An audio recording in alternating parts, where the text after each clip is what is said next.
ప్రియమైన సహోదరి సహోదరులందరికీ ప్రభువైన యేసుక్రీస్తు నామములో నా యొక్క వందనాలు తెలియజేస్తా ఉన్నానండి. హల్లెలూయా. దేవుని నామమునకు మహిమ కలుగును గాక. దేవుని నామమునకు మహిమ కలుగును గాక. ఈ సమయంలో మనం న్యాయాధిపతుల గ్రంథం చదివాం. 13వ అధ్యాయంలో ఇశ్రాయేలీయులు మరల యెహోవా దృష్టికి దోషులు కాగా యెహోవా 40 సంవత్సరములు వారిని ఫిలిష్తీయుల చేతికి అప్పగించాను. హల్లెలూయా. ఇక్కడ దేవుడు మాట్లాడుతున్న మాట ఏమిటంటే, ఖచ్చితంగా ఇజ్రాయేల్కి దేవుడు ఒక క్రమాన్ని ఇచ్చాడు.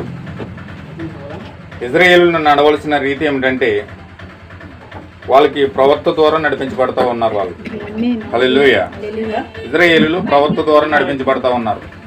వారికి సమూయేలు వచ్చాడు, మోషే వచ్చాడు.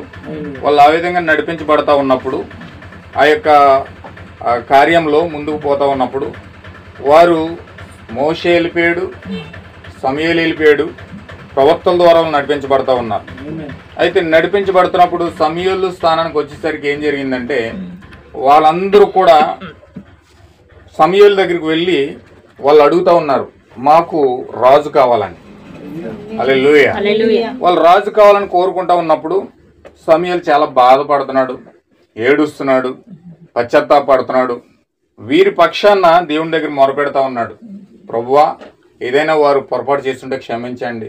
వాళ్ళు కాని విషయాన్ని అడుగుతా ఉన్నారు, దేవుని యొక్క చిత్తము కాని దానిని వాళ్ళు అడుగుతూ ఉన్నారు. అందుచేత దయచేసి వారిని క్షమించండి, వారి పక్షాన నేను ప్రార్థన చేస్తున్నానని ఇజ్రాయేల్ సమాజానికి వారి దేవునికి మధ్యలో మధ్యవర్తిగా అక్కడ సమూయేలు నిలబడ్డాడు. హల్లెలూయా. అయితే అక్కడ ఏం జరిగిందంటే, దేవుడు వచ్చి సమూయేలు ప్రార్థన ఆలకించి, సమూయేలు నీ యొక్క పద్ధతి నేను ఇష్టపడతా ఉన్నాను, నీ యొక్క మధ్యవర్తిత్వాన్ని నేను ఇష్టపడతా ఉన్నాను, నేను గౌరవిస్తా ఉన్నాను, నేను ప్రేమిస్తున్నాను, కానీ నీ యొక్క పశ్చాత్తాపం తగినట్లుగా ఇజ్రాయేలు యొక్క ప్రవర్తన లేదు. నీ యొక్క కార్యాలకు తగినట్లుగా నీవు చెప్పమన్నట్లుగా చేయడానికి ఇజ్రాయేలు ప్రజలు సిద్ధంగా లేరు. అందుచేత వారి కోరుకున్నది వారికి ఇచ్చే. హల్లెలూయా. వారు కోరుకున్నది వాళ్ళకి ఇచ్చే అని చెప్పేసి దేవుడు ఏం చేస్తున్నాడంటే సమూయేలును ఓదారుస్తున్నాడు. సమూయేలును ఓదారుస్తూ ఓదారుస్తూ ఓదారుస్తూ సమూయేలు ఏడుస్తున్నాడు, దేవుడు వచ్చి ఓదారుస్తున్నాడు. యాక్చువల్గా దేవుడే అతి భయంకరమైన బాధ కలిగిన విషయం అది. ఎందుకంటే వారు తోసేసింది సమూయేలును కాదు, కానీ దేవుణ్ణి తోసేశారు. వాళ్ళు తోసేసింది పక్కన పెట్టమంటుంది ఎవరినంటే దేవుణ్ణి పక్కన పెట్టమంటున్నారు. అయితే ఆ విషయం జీర్ణించుకోలేకపోతున్నాడు సమూయేలు. కానీ దేవుడు మాత్రం ఏం చేస్తున్నాడంటే సమూయేలునే ఓదార్చున్నాడు. ఓదార్చి వాళ్ళు తోసేసింది నిన్ను కాదు, నన్ను త్రోసేశారు. అందుచేత నువ్వు బాధపడకు సమూయేలు, నువ్వు వాళ్ళకి రాజు కావాలంటున్నారు కాబట్టి ఇచ్చే అన్నాడు. హల్లెలూయా. ఇప్పుడు రాజు కోసం వెయిట్ చేస్తున్నారు. వాళ్ళు రాజు కోసం సమూయేలు ఇవ్వడానికి వెళ్తా ఉన్నాడు. వాళ్ళు రాజులు వచ్చి లోపల వీళ్ళకి ఎవరు కావాలంటే న్యాయాధిపతులు పెట్టారు. హల్లెలూయా. ఇప్పుడు ఎవరు వస్తున్నారంటే న్యాయాధిపతులు వస్తా ఉన్నారు.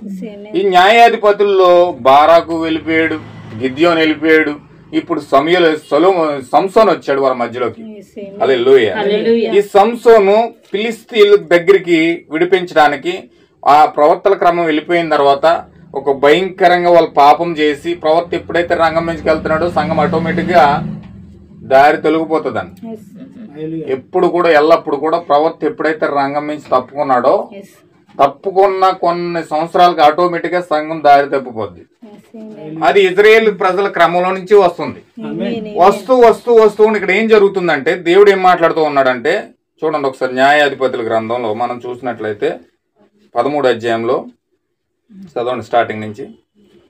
ఇశ్రాయేలీయులు మరలా యెహోవా దృష్టికి దోషులు కాగా యెహోవా 40 సంవత్సరములు వారిని ఫిలిష్తీయుల చేతికి అప్పగించాను. ఇప్పుడు ఇజ్రాయేలీయులు ఏం చేస్తున్నారంటే తప్పిపోయారు, మరలా పాపం చేశారు, యెహోవా దృష్టికి మరలా దోషులు అయిపోయారు. వారిని 40 సంవత్సరములు దేవుడు ఏం చేస్తున్నాడంటే ఫిలిష్తీయుల చేతికి అప్పగించాడు. ఇప్పుడు ఫిలిష్తీయుల చేతులకు అప్పగించిన తర్వాత వారు ఇజ్రాయెల్ 40 సంవత్సరాలు ఇజ్రాయెల్ దేశంలో బానిసలు అయిపోయారు కాబట్టి, ఫిలిష్తీయులు బానిసలు అయిపోయారు కాబట్టి ఇప్పుడు చాలా బాధ వస్తుంది, వాళ్ళకి వేదన వస్తుంది. దేవుడు ఎల్లప్పుడు కూడా వాళ్ళని ఫస్ట్ నుంచి కూడా బానిసలుగా దేశాలకు అప్పగిస్తున్నాడు. వారు బాధపడుతున్నారు, ఇబ్బందులు పడుతున్నారు. మరలా అయినా కానీ ఎప్పుడైతే వాళ్ళు మరలా సరైన స్థితి వస్తుందో ఆ స్థితి నుంచి ఆ ప్రవక్త ఎప్పుడైతే రంగం పైన తప్పుకుంటాడో మరలా పాపం చేస్తున్నారు వీళ్ళు. మరలా పాపం చేయడం వల్ల మరలా దేవుడు ఇంకో దేశానికి శత్రువులకు అప్పగించేస్తున్నాడు. శత్రువులకు అప్పగించడం ద్వారా మరలా వీళ్ళు పశ్చాత్తాపడుతున్నారు, మరలా ఏడుస్తున్నారు. హల్లెలూయా. దేవుని నామమునకు మహిమ కలుగును గాక. దేవుని నామమునకు మహిమ కలుగును గాక. ఇక్కడ ఏం జరుగుతుందంటే వీళ్ళు ఎప్పుడైతే తప్పు చేశారో, వాక్యం నుంచి తొలగిపోవడానికి ప్రయత్నం చేశారో, దేవుడు ఏం చేశాడంటే వారికి శిక్ష ఎలా విధిస్తున్నాడంటే వారిని ఫిలిష్తీయుల చేతికి అప్పగించేశాడు. మోషే కాలంలో ఏం జరిగిందంటే వారు చేసిన తప్పు కోసం, వాళ్ళు పాపాల కోసం దేవుడు ఏం చేశాడంటే ఐగుప్తు దేశంలో ఫరోకు అప్పగించేశాడు. ఫరోకు అప్పగించేసిన తర్వాత వాళ్ళు చాలా భయంకరమైన నరకయాతన పడ్డారండి. వాళ్ళు చాలా భయంకరంగా వేధించాడు ఫరో. వాళ్ళు సరిగ్గా ఫుడ్ పెట్టేవాడు కాదు, భయంకరంగా బలమైన వెట్టి చాకరీ అంతా చేయించేవాడు. చాలా భయంకరమైన వాళ్ళని వెట్టి చాకరీ అంతా చేసేటప్పటికి ఆ వెట్టి చాకరీలో ప్రభు గుర్తొచ్చాడు. వారు కష్టాలు బాధలు వచ్చినప్పుడే ప్రభు గుర్తొస్తాడు. వాళ్ళు ఎప్పుడైతే అంత కష్టం వచ్చిందో వాళ్ళ ప్రాణాపాయ స్థితిలోకి వచ్చేటప్పటికి వాళ్ళు ఇబ్బందులు కష్టాలు తట్టుకోలేక అప్పుడు దేవునికి ప్రార్థన చేశారు. దేవుడు ఎప్పుడైతే ప్రార్థన చేశాడో వారికి విడిపించడానికి దేవుడు ఏం చేశాడంటే మోషేని వాళ్ళ దగ్గర పంపించాడు. మోషే వాళ్ళని ఏం చేశాడంటే వాళ్ళ దగ్గర పంపించిన వాళ్ళు మోషేని నమ్మలా. మోషేని వారు నమ్మలేదండి. మోషేని వారు నమ్మడానికి చాలా కాలం పట్టింది. దేవుడు ఏం చేశాడంటే ఆ మోషేని నమ్మించుకోవడానికి కొన్ని సూచనలు అద్భుతాలు చేయడానికి 2 వరాలు మోషేకి ఇచ్చి ఇజ్రాయెల్ ప్రజలకు పంపించాడు. ఇప్పుడు ఆ యొక్క వరం ద్వారా దేవుడు ఏం చేస్తున్నాడంటే మోషే ఏం చేస్తున్నాడంటే నీళ్లను రక్తంగా మారుస్తున్నాడు, కప్పలు తెప్పిస్తున్నాడు, వ్యాధులు తెప్పిస్తున్నాడు, రోగాలు తెప్పిస్తున్నాడు. ఇవన్నీ ఎక్కడ తెప్పిస్తున్నాడు అంటే ఇజ్రాయెల్ ప్రజల మీద రావట్లేదు, అవన్నీ ఐగుప్తు దేశం మీదగా వస్తున్నాయి. అంటే మోషే పక్షాన ఎవరు కనపడుతున్నాడంటే మోషే ఎవరి పక్షాన ఉన్నట్టు కనపడుతున్నాడంటే ఇజ్రాయెల్ పక్షాన ఉన్నట్టుగా కనపడుతున్నాడు. అంటే నేను మీ పక్షాన్నే వచ్చాను కనుకొని మీ మీదకి ఏమాత్రమో రోగం రావట్లేదు, మీ మీదకి ఏమాత్రమో శాపం రావట్లేదు. మీ యొక్క శాపం అంతయు దేవుని యొక్క శాపం అంతా ఎవరి మీదకి వెళ్తుందంటే ఇజ్రాయెల్ ప్రజల మీదకి వెళ్తుంది. హల్లెలూయా. దేవుని నామమునకు మహిమ కలుగును గాక. ఎప్పుడైతే అలాగా ఐగుప్తు ప్రజల మీదకి వెళ్ళిపోతుందో ఆ శాపం అంతా, అప్పుడు వీళ్ళు గుర్తించారు ఖచ్చితంగా మోషేలో దేవుడు ఉన్నాడు అని. ఎప్పుడైతే గుర్తించారో అప్పుడు మోషేని ఫాలో అయ్యారు. మోషేని ఫాలో అయ్యి నడుస్తున్నారు కానీ మోషేని పరిపూర్ణంగా ఫాలో అవ్వలేదు. వాళ్ళు ఏదైనా కష్టం వస్తే వెంటనే తిరగబడేవారు. హల్లెలూయా. అయితే మోషే వెళ్ళిపోయాడు. మోషే ఇజ్రాయెల్ ప్రజలను ఐగుప్తు దేశంలో ఫరో రాజుకి ఎలాగ అప్పగించాడో వీరు యెహోవా దృష్టికి మరలా దోషులైనప్పుడు, మరలా పాపం చేసినప్పుడు ఈ యొక్క న్యాయాధిపతుల గ్రంథంలో దేవుడు ఫిలిష్తీయులకు అప్పగించేశాడు. ఇప్పుడు ఫిలిష్తీయులకు అప్పగించబడిన తర్వాత వీరికి కష్టాలు ఎక్కువైపోయినాయి, బాధలు ఎక్కువైపోయినాయి, సమస్యలు ఎక్కువైపోయినాయి, నిందలు ఎక్కువైపోయినాయి, చాలా కష్టాలు అనుభవించలేక ఇప్పుడు ఏం చేస్తున్నారంటే దేవుడికి ప్రార్థన చేయడం మొదలెట్టారు. హల్లెలూయా. ఇప్పుడు దేవుడికి ఎప్పుడైతే ప్రార్థన చేశారో దేవుడు వీళ్ళని ఇతర దేశాలకు అప్పగిస్తున్నాడు. కష్టాల్లో, శోధనలో, బాధల్లో ఓదార్చున్నాడు. అన్ని కార్యాలు చేసుకుంటూ వెళ్తున్నాడు. వీళ్ళు ప్రార్థించినప్పుడు వెన్నంటే కూడా జవాబు ఇవ్వడానికి సిద్ధంగా ఉంటున్నాడు. హల్లెలూయా. ఎందుకంటే నిజమైన తండ్రి ఎప్పుడు ఒక కుమారుడు తప్పిపోతున్నప్పుడు అతన్ని చంపడానికో, కొట్టడానికో, పాడు చేయడానికో ప్రయత్నించడానికి ఎల్లప్పుడు కూడా అతన్ని సరి చేయడానికి ప్రయత్నం చేస్తాడు.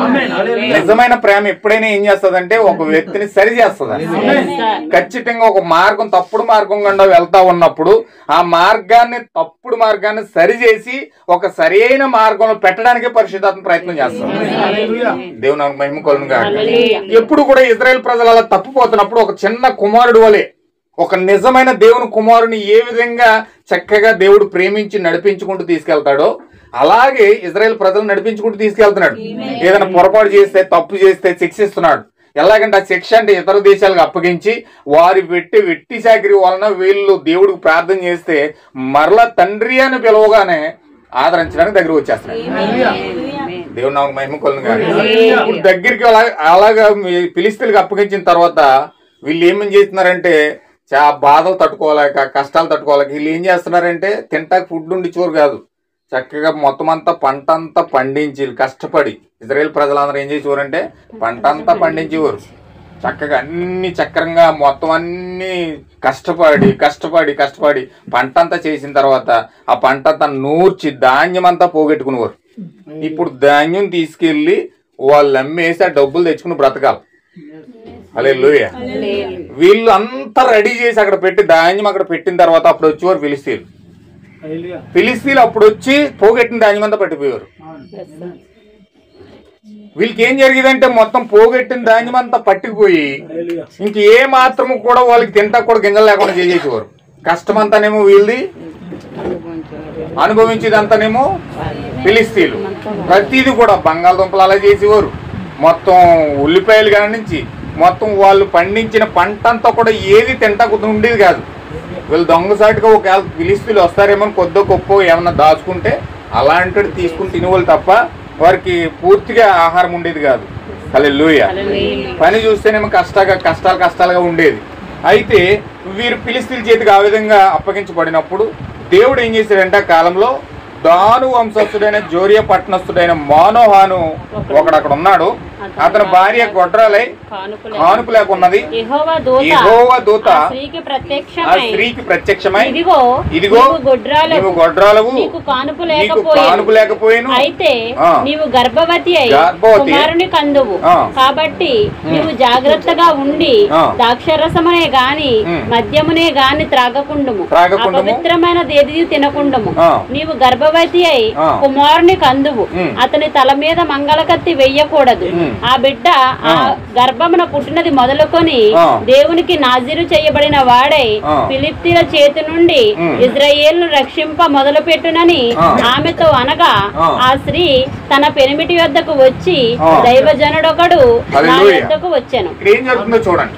ఇప్పుడు దేవుడు ఏం చేస్తున్నాడంటే ఇజ్రాయెల్ ప్రజలందరినీ ఫిలిస్తీన్ల చేతిలో నుంచి విడిపించడానికి దేవుడు ఒక వ్యక్తిని ఎన్నుకున్నాడు. ఆ వ్యక్తి ఎవరంటే ఇప్పుడు సంసోన్ అయి ఉన్నాడు. ఇప్పుడు సంసోను దేవుడు ఎన్నుకొని ఈ సంసోను ద్వారా దేవుడు ఈ ప్రజలందరినీ కూడా విడిపించడానికి, ఇజ్రాయెల్ ప్రజలందరినీ విడిపించడానికి ఒక ప్రణాళిక రచించాడు. హల్లెలూయా. వింటున్నారు కదా? ఇక్కడే ఉన్నారు కదా నలుగురు. ఈ డోర్లు వేసేసి కొంచెం డిస్టర్బ్ లేకుండా చోట కూర్చోండి. ఆ డోర్ కూడా వేసేయండి.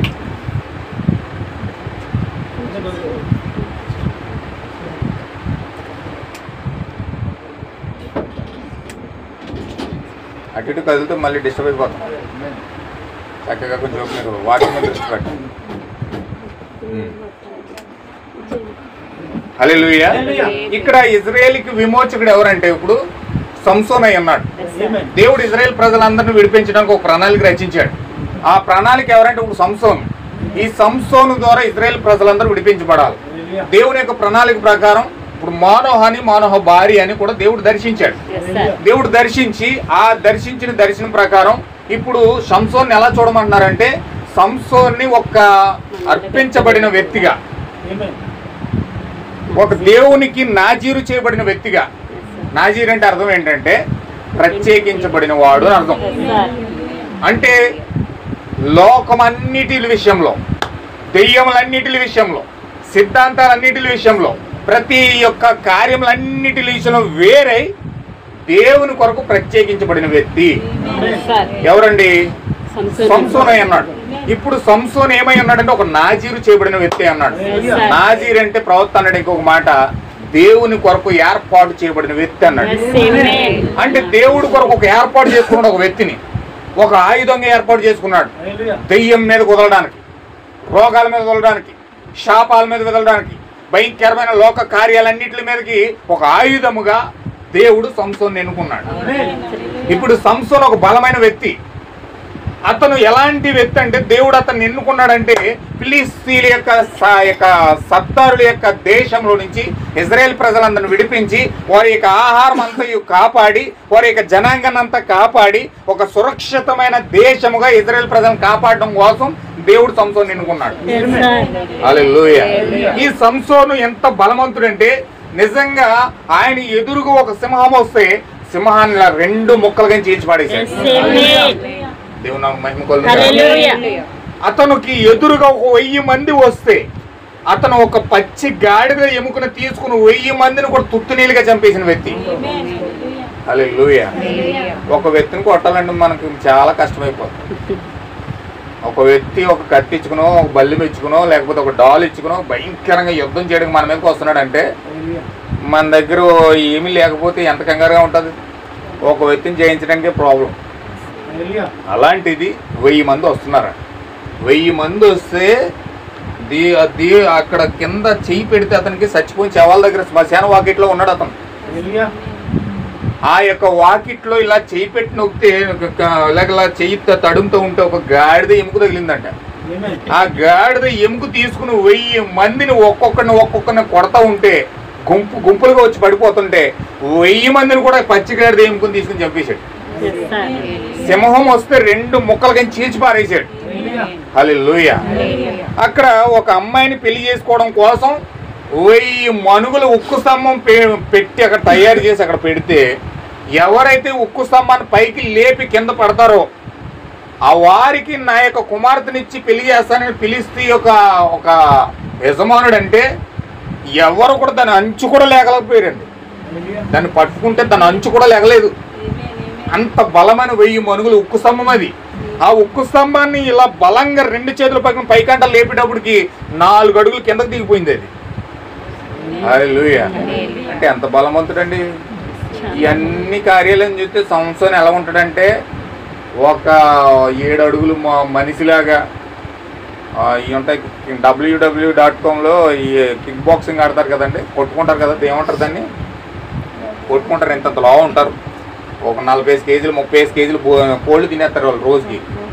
వాళ్ళు చాలా భయంకరంగా ఉంటారు మనుషులు, పెద్ద లావు ఉంటారు అనమాట.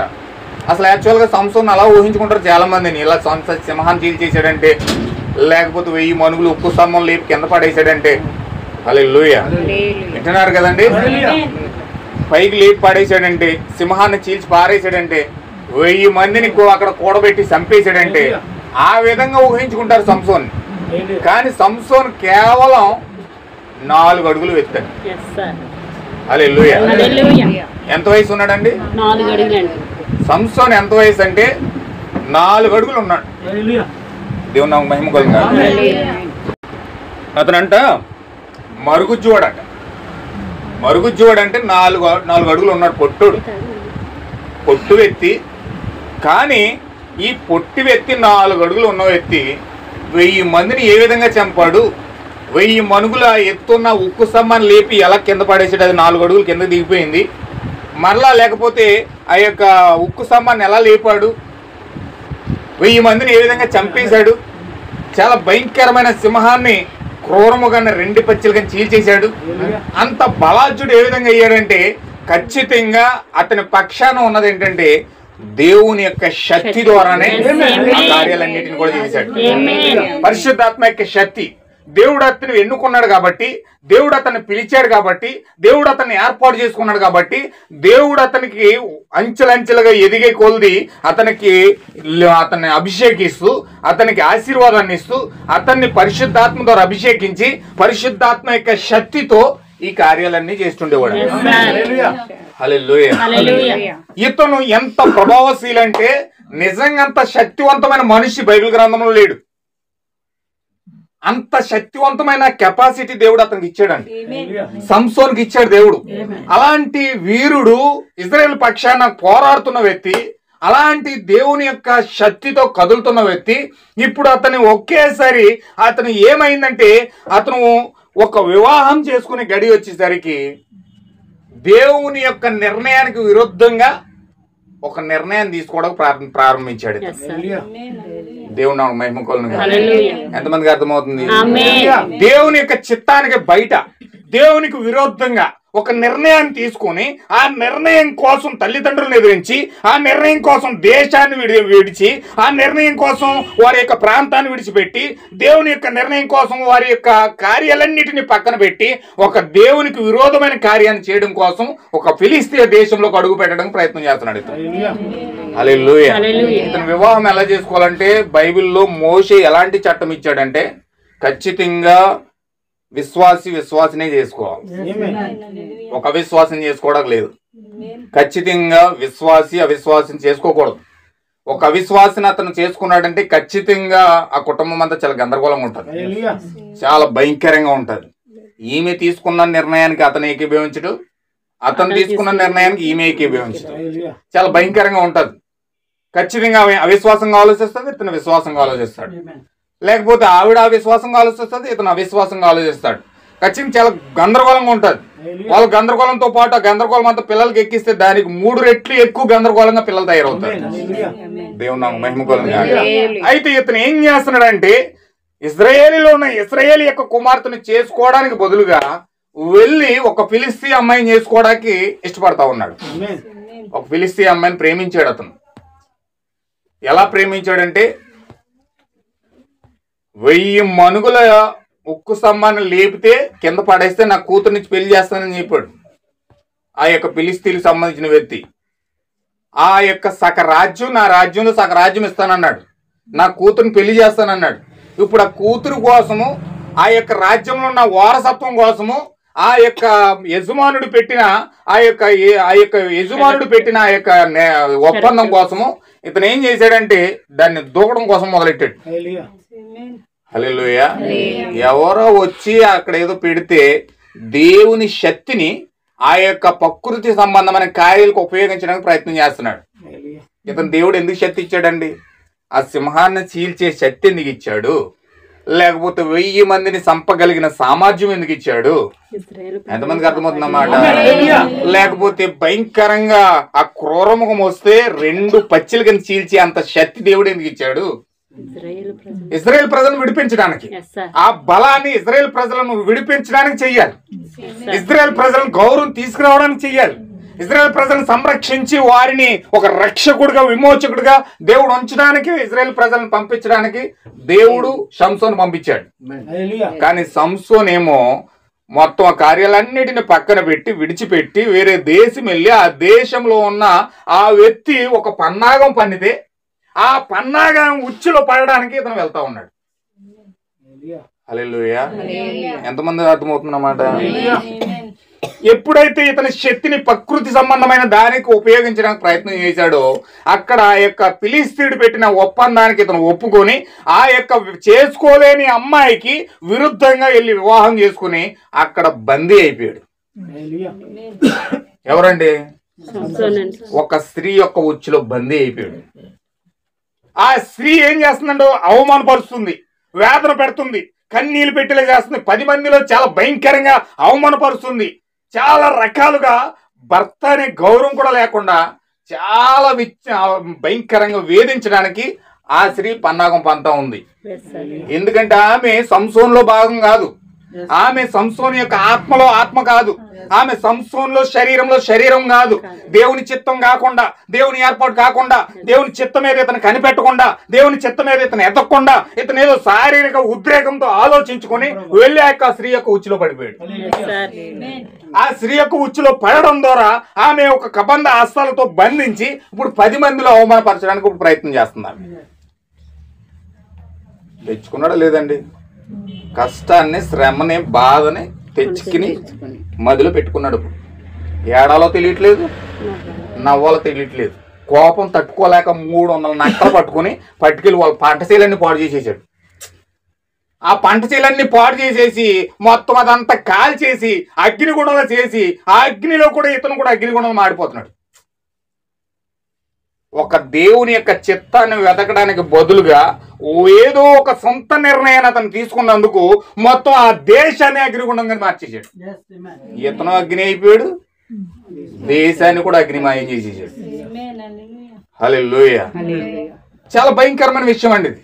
దేవుని యొక్క చిత్తానికి బయట, దేవుని యొక్క చిత్తాన్ని కనుగొనకుండా, దేవుని యొక్క ఏర్పాటును కనుగొనకుండా ఇతను ఏదో సొంత ఆలోచన తీసుకోవడం వల్ల వెళ్ళి ఫిలిస్తీన్ల యొక్క దేశంలోకి వెళ్ళి ఆ ఉచ్చులో పడి ఆ ఉచ్చులో ఉన్న మొత్తం ప్రదంతా కూడా మొత్తం అగ్నిగుణంగా మార్చి పగలకు ప్రతీకారాలకు ఒక మూల పునాది వేయడానికి ఒక స్థావరం ఏర్పాటు చేశాడు. దేవుని మహిమగొలుగా. ఇప్పుడు అక్కడ కార్యం ఎప్పుడైతే జరిగిందో వెంటనే అక్కడి నుంచి బయటకు వచ్చి పారిపోయి వేరే చోటకి వెళ్ళి దాక్కోవడానికి ప్రయత్నం చేస్తున్నాడు. ఇప్పుడు హల్లెలూయా. దేవుని చిత్తం కాని చోట్లకు వెళ్ళి అక్కడ ఇరుక్కుపోయి బందీలైపోయి ఇతను కోపం తట్టుకోలేక, ఇతను ఉద్రేకం తట్టలేక అక్కడ అగ్నిగుండంగా మారినప్పుడు, అక్కడ ఒక భయంకరమైన కార్యం జరిగినప్పుడు ఇప్పుడు అక్కడి నుంచి పారిపోయి వేరొక చోట తలదాసుకోవడానికి ప్రయత్నం చేస్తున్నాడు. ఎంతమందికి అర్థమవుతుందన్నమాట? ఆ తల తీసుకోవడానికి ఎప్పుడైతే ప్రయత్నం చేశాడో ఆ తలదాచుకునే ప్రయత్నంలో ఇతను మరొక వేశ్య ఉచ్చులో పడ్డాడు. ఇక్కడ ఒక అమ్మాయి అయిపోయింది, పెళ్లి అయిపోయింది, ఇప్పుడు ఈ పెళ్ళైన అమ్మాయి ఏమో భయంకరంగా వేధించింది, భయంకరంగా ఇబ్బంది పెట్టింది, భయంకరంగా టార్చర్ పెట్టింది అతన్ని. ఆ టార్చర్ తట్టుకోలేక ఇతను బయటకు వచ్చేసాడు. అతను అది 10 మందిలో అవమానపరచబడ్డాడు. ఈ 10 మంది అవమానాన్ని తట్టుకోలేక అక్కడ నక్కలను తీసుకొచ్చి మొత్తం అవన్నీ కాల్చి పారేశాడు. హల్లెలూయా. ఇక్కడే ఉన్నారండి అందరు? ఇక్కడే ఉన్నారా? వింటున్నారా? అర్థమవుతుంది కదండి. ఇప్పుడు అక్కడ ఎప్పుడైతే కార్యం జరిగిందో ఆ అవమానం తట్టుకోలేక ఇటు భార్య స్థానంలో లేదు, అక్కడ పెద్దలు కూడా పెద్దల స్థానం లేరు. వాళ్ళు అవమానిస్తున్నారు, నవ్వుతున్నారు, హేళన చేస్తున్నారు, భయంకరంగా మాట్లాడుతున్నారు. ఇక్కడ భార్య కూడా భయంకరంగా 10 మందిలో అవమానపరిచేసేసింది. తట్టుకోలేక వెళ్ళి నక్కలు పట్టుకున్నాడు, అంతా కాల్ చేశాడు. మళ్ళా తీసుకెళ్ళి వెంటనే అక్కడ వెళ్తా ఉండగా మరొక వేశ్య ఉచ్చులో పడ్డాడు. మరొక వేశ్య ఉచ్చులో పడితే ఆమె ఏం చేసింది? ఇంట్లో దాచినట్టు దాచి శత్రువులకు సమాచారం ఇచ్చింది. దాచినట్టు దాచి శత్రువులకు సమాచారం ఇచ్చింది. శత్రువులకు ఎప్పుడైతే సమాచారం ఇచ్చిందో మొత్తం ఇల్లంతా కూడా ముట్టడేసేసారు వాళ్ళు. తెల్లారేసరికి ఇల్లంతా ముట్టడేసేసేసరికి ఏం చేయాలో అర్థం కావట్లేదు. ఇక ఎటు పారుకోవాలో తెలియట్లేదు. దేవుని నాకు మహిమ కొలుగు అర్థం కావట్లా. ఇప్పుడు ఏం చేశారంటే మొత్తం ఇల్లంతా ముట్టడేసి బయటకు వస్తే వెంటనే చంపడానికి వాళ్ళు పన్నాగం పన్నారు. బయటకు వచ్చి పన్నాగం పన్నుతున్నారు. ఇప్పుడు ఇతను ఏం చేశాడంటే నీకు పారిపోవడానికి అవకాశం లేక ఆ పక్కనే గాజా గేట్లు ఉంటాయండి. ఒక్కొక్క గేటు 1000 కేజీలు ఉంటుంది. ఒక్కొక్క గేటు 1000 కేజీలు. అలాంటి 2 గేట్లు ఉన్నాయి.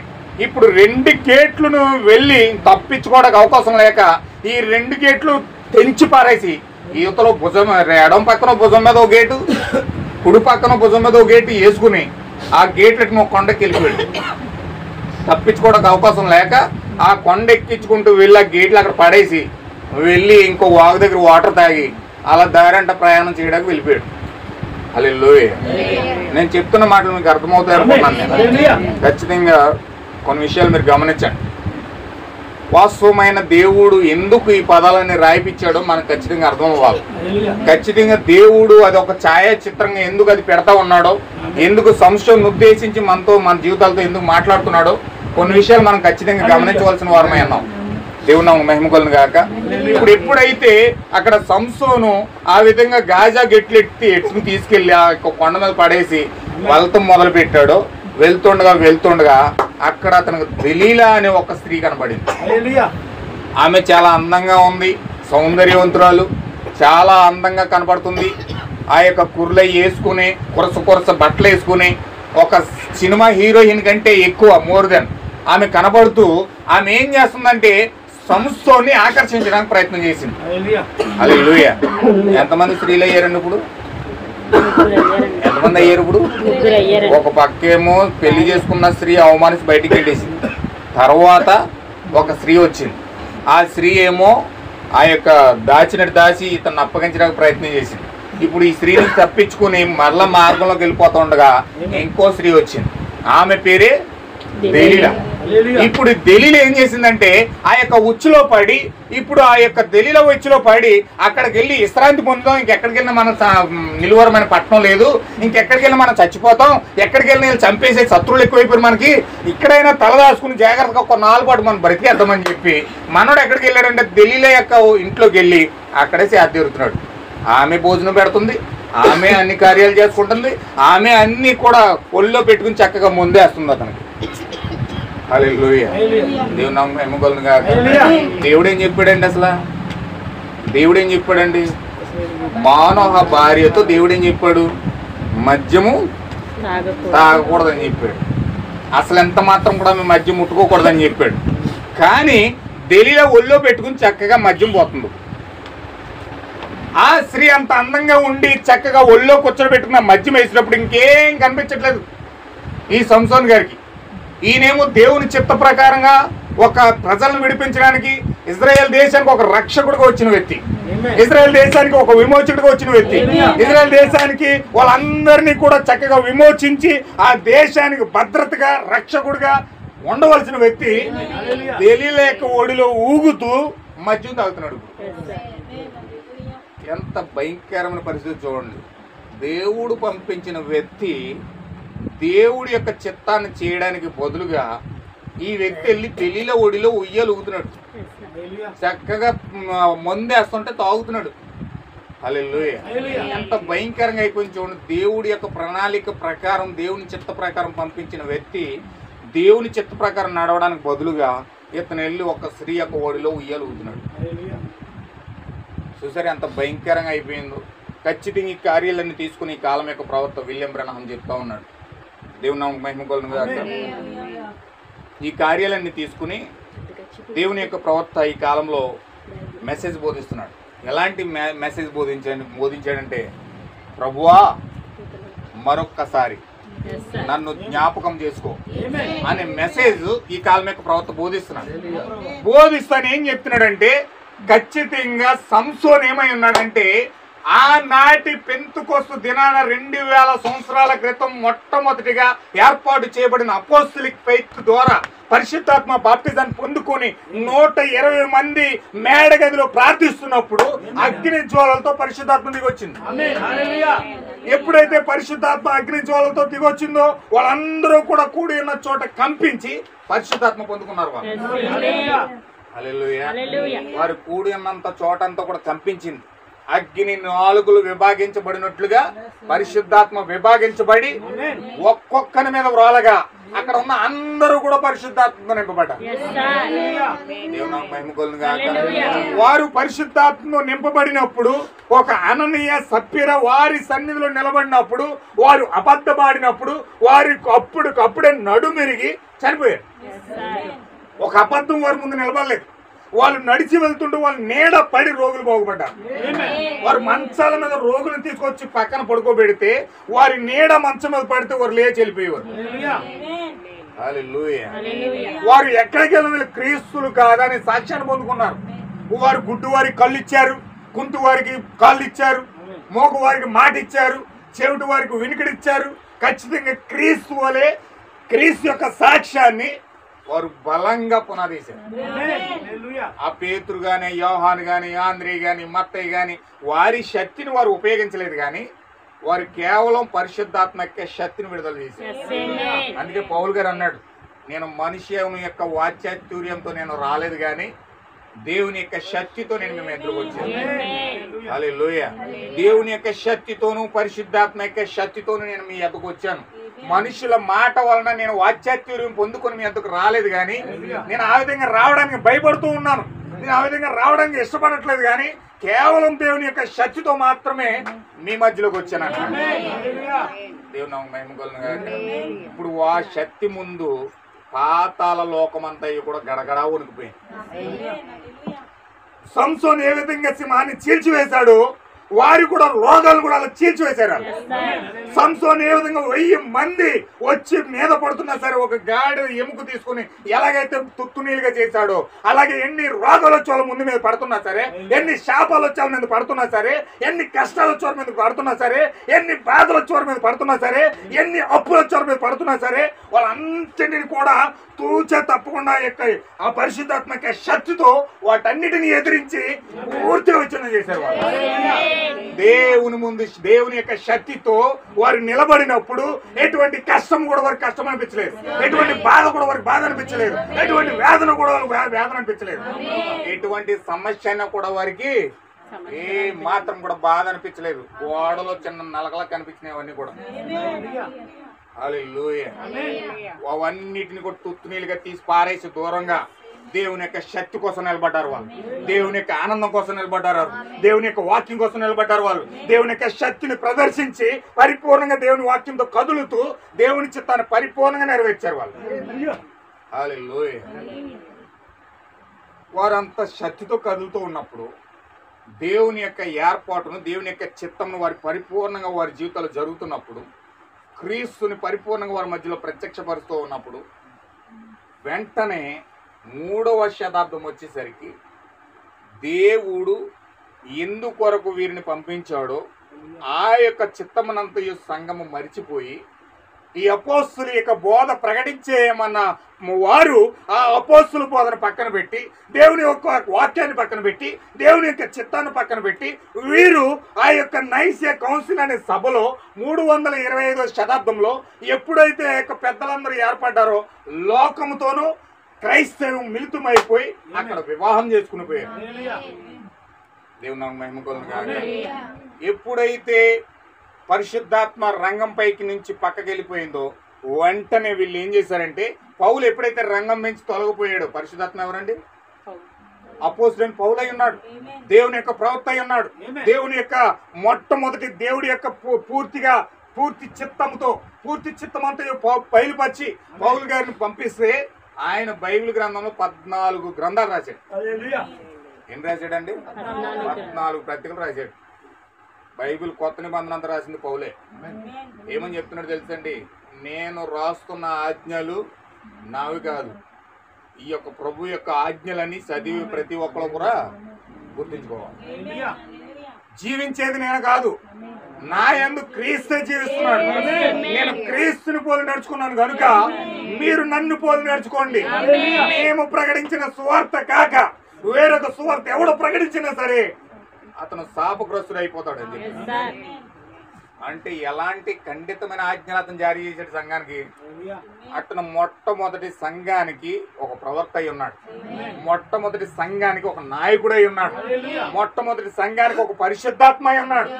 ఇప్పుడు ఆ పరిశుద్ధాత్మ ఎప్పుడైతే రంగం నుంచి తొలగిపోయిందో వెంటనే వీరు నైసియా కౌన్సిల్లో పడిపోయారు. నైసియా కౌన్సిల్లో పడిపోయి ఇప్పుడు సంఘంతో లోకం వివాహం అయిపోయింది. ఈ సంస్థలు దేవుని చిత్త ప్రకారం కాకుండా ఫిలిస్తీన్ అమ్మని ఎలాగైతే చేసుకున్నాడో సంఘం వెళ్ళి లోకంతో మిళితమైపోయింది. బైబిల్లో దేవుడు చెప్పాడు, లోకంతో మీకు వైరుధ్యం అని తెలియదా? మీకు దేవునికి లోకానికి వైర్యం అని మీకు తెలియదా? విశ్వాసికి అవిశ్వాసికి పాలెక్కడా అని దేవుడు అడిగాడు. కానీ ఈ సంఘం ఏం చేసిందంటే, ఈ విశ్వాసి అయిన సంఘము అవిశ్వాసి అయిన లోకముతో సహవాసం మొదలుపెట్టింది. సహవాసం ఎప్పుడైతే మొదలెట్టిందో మెల్లమెల్లగా ఈ లోకం ఏం చేసిందంటే ఈ సంఘాన్ని మారుస్తూ మారుస్తూ మారుస్తూ పూర్తిగా లోకంలోనికి మార్చడానికి ప్రయత్నం చేస్తా ఉంది. దేవుని నాకు మహిమ కలుగును గాక. ఎంతమందికి అర్థమవుతుందన్నమాట? ఖచ్చితంగా నువ్వు వాక్యంతో కాకుండా అన్య జనులతో గాని పరిశుద్ధాత్మ లేని వాడితో గాని సహవాసం చేస్తూ వాడి యొక్క ఆలోచనలు కనుక మీరు తీసుకుంటే మీ మైండ్ కూడా సంసోని యొక్క మార్గం ఎక్కడైతే అక్కడ తప్పిపోయిందో అలాగే నీ మైండ్ కూడా తప్పిపోతుంది. హల్లెలూయా. లోకస్తులతో సహవాసం చేస్తే ఖచ్చితంగా నీ మైండ్ సెట్ మారుతుంది, ఖచ్చితంగా నీ ప్రవర్తన మారుతుంది, ఖచ్చితంగా నీ విధానం మారుతుంది. వాక్యం కొరకు జీవించాలనే పట్టుదల కాకుండా హల్లెలూయా నీ కొరకు నువ్వు బ్రతకడానికి ప్రయత్నం చేస్తావు. ఎప్పుడైతే ఈ యొక్క సంఘము అవిశ్వాసి అయిన లోకంతో మాట్లాడడానికి సహవాసం చేయడానికి ప్రయత్నం చేసిందో వెంటనే వారి జీవిత సెట్టింగ్ మొత్తం సంఘం మొత్తం మారిపోయింది. హల్లెలూయా. మారుతూ మారుతూ మారుతూ మారుతూ మారుతూ కడకి ఎలా మారిపోయింది తెలుసండి సంఘం? సంసోను 1000 మంది వస్తే చంపేశాడు, సింహం వస్తే 2 ముక్కలుగా చీల్చి పారేశాడు. హల్లెలూయా. 1000 మనుగులు ఉక్కు స్తంభం లేపి కింద పడేశాడు. హల్లెలూయా. ఇంత బలవంతుడు, ఇంత బలసూరుడు, దేవుని శక్తి కలిగిన వాడు, దేవుని ప్రభావం కలిగిన వాడు, దేవుని యొక్క జీవాన్ని కలిగిన వాడు, ఇలాంటి వ్యక్తి ఒక స్త్రీ మాయలో పడి ఇప్పుడు దెలీలా మాయలో పడి ఆ దేవుని దెలీలా తొడల కింద పడుకుని ఆ యొక్క ద్రాక్షరసం తాగుతుంటే ఆ మత్తులో మునిగిపోతే ఆ దెలీలా ఏం చేసిందంటే ఒక ఫిలిస్తీన్ తీసుకొచ్చి ఒక బల్లు ఎర్రగా కాల్చి అతని కళ్ళులో పెట్టి కళ్ళు తోడేసింది. హల్లెలూయా. ఆ దెలీలా ఫిలిస్తీన్కి అప్పగిస్తే ఫిలిస్తీన్లు ఏం చేశారంటే ఆ యొక్క కడ్డీని కాల్చి ఆ కడ్డీ కళ్ళుల్లో పెట్టి కొలతోడేశారు. గుడ్డోడు ఇప్పుడు కడ్డీ కళ్ళుల్లో పెట్టి తోడేస్తే ఎలా ఉంటుందండి? ఎంత భయంకరంగా ఉంటుంది ఆ వేదన. ఆ స్త్రీ యొక్క ఒడిల్లో తాగుతుందని చెప్పి ఏం తెలియలేదు పాపం బిడ్డకి, అయ్యగారికి ఏం తెలియలే. ఆ యొక్క ఒడిలో చక్కగా బాగుందనుకున్నాడు, జోలపాటి పాడినని చెప్పు చక్కగా ఉందనుకున్నాడు, చాలా చాలా ఆనందంగా ఉందనుకున్నాడు. ఆ దేవుని మార్గం కంటే ఈ మార్గమే సంతోషంగా ఉందనుకున్నాడు, ఈ మార్గమే చాలా ఆనందంగా ఉందనుకున్నాడు. కానీ ఆ యొక్క కడ్డీ ఎప్పుడైతే కాల్చి కళ్ళు తోడుతున్నారో అప్పుడు వెళ్తుంది అయ్యగారికి బాధ. హల్లెలూయా. చాలా బాధపడుతున్నాడు, చాలా వేదన పడుతున్నాడు, భయంకరంగా కళ్ళు తోడేసింది ఆమె గుడ్డోని చేసేసి. అంత బలశౌరుడు, అంత ధైర్యవంతుడు, అంత సాహసశీలుడు, అంత భయంకరంగా దేవుని యొక్క శక్తితో తిరిగిన వాడు, దేవుని యొక్క ప్రభావంతో కదిలిన వాడు ఇప్పుడు అతను ఏం చేస్తున్నాడంటే ఆ స్త్రీ యొక్క ఒడిలో గుడ్డువాడు అయిపోయాడు. దేవుని నాకు మహిమ కలుగుగా. కళ్ళు తోడేసింది. కళ్ళు ఎవరు? బైబిల్ ప్రకారం కళ్ళు ఎవరండి? యెషయా ఏం చెప్పాడు? మీకు నేత్రములైన ప్రవక్తలను మీరు చేర్చుకొనలేకపోయిరి అని యెషయా ప్రవక్త ప్రవచించాడు. ఎప్పుడైతే ఈ దెలీలా ఏం చేసిందంటే ఆ ప్రవక్త యొక్క మార్గంలో నుంచి, ఆ వర్తమానంలో నుంచి, ఆ జీవంలో నుంచి మెల్లగా బయటికి లాక్కొచ్చి లోకంలో గుడ్డువాణి చేసేసింది. హల్లెలూయా. ఇప్పుడు అతను మెసేజ్ పట్టుకొచ్చి ప్రవక్త ప్రజలకు బోధిద్దామని మెసేజ్, దేవుని దగ్గర నుంచి మెసేజ్ తెచ్చిన వ్యక్తి మెసేజే లేకుండా గుడ్డుడు అయిపోడు. ఎంత భయంకరమైన పరిస్థితి వచ్చిందో చూడండి. ఇప్పుడు అతను మెసేజ్లోనే లేడు. ఇప్పుడు అతను పూర్తిగా దేవుని యొక్క చిత్తం బయట ఉన్నాడు. ఆ చిత్తం బయట గుడ్డోడు అయిపోయాడు. భయంకరంగా గుండు కొట్టించేసింది. అతని శక్తి ఎక్కడ ఉన్నదంటే తలలో ఉంది. నాజీరు చేయబడిన వ్యక్తి. అతను నాజీరు గుర్తు ఏంటంటే ఆయన తల మీద ఉన్న 7 జడలు ఉన్నాయి. హల్లెలూయా. 7 జడలు ఉన్నాయండి సంసోన్కి. నాజీరు చేయబడిన వ్యక్తి. నాజీర్ అంటే ఒక ప్రత్యేకించబడిన వ్యక్తి, దేవుని కొరకు ఎన్నుకొనబడిన వ్యక్తి. ఇప్పుడు నాజీరు చేయబడి పరిశుద్ధాత్మ చేత అభిషేకించబడి 7 జడలు అంటే 7 ముద్రలకు సాదృశ్యంగా ఉన్నది. ఇప్పుడు 7 ముద్రలు పట్టుకొని వాక్యం కోసం పట్టుకొని, వాక్య జీవం కోసం పట్టుకొని, వాక్యం కొరకు బ్రతకాలని తాత్పర్యంతో ముందుకెళ్ళవలసిన వ్యక్తి ఇప్పుడు 7 ముద్రలు కోల్పోయాడు, ప్రవర్తన కోల్పోయాడు, లోకంలో గుడ్డోడు అయిపోయి భయంకరమైన వేదనతో, కళ్ళు మంటతో లోకంలో గుడ్డోడైపోయి భయంకరంగా వేదన పడుతూ ఉన్నాడు. హల్లెలూయా. ఎంత భయంకరమైన పరిస్థితి చూడండి.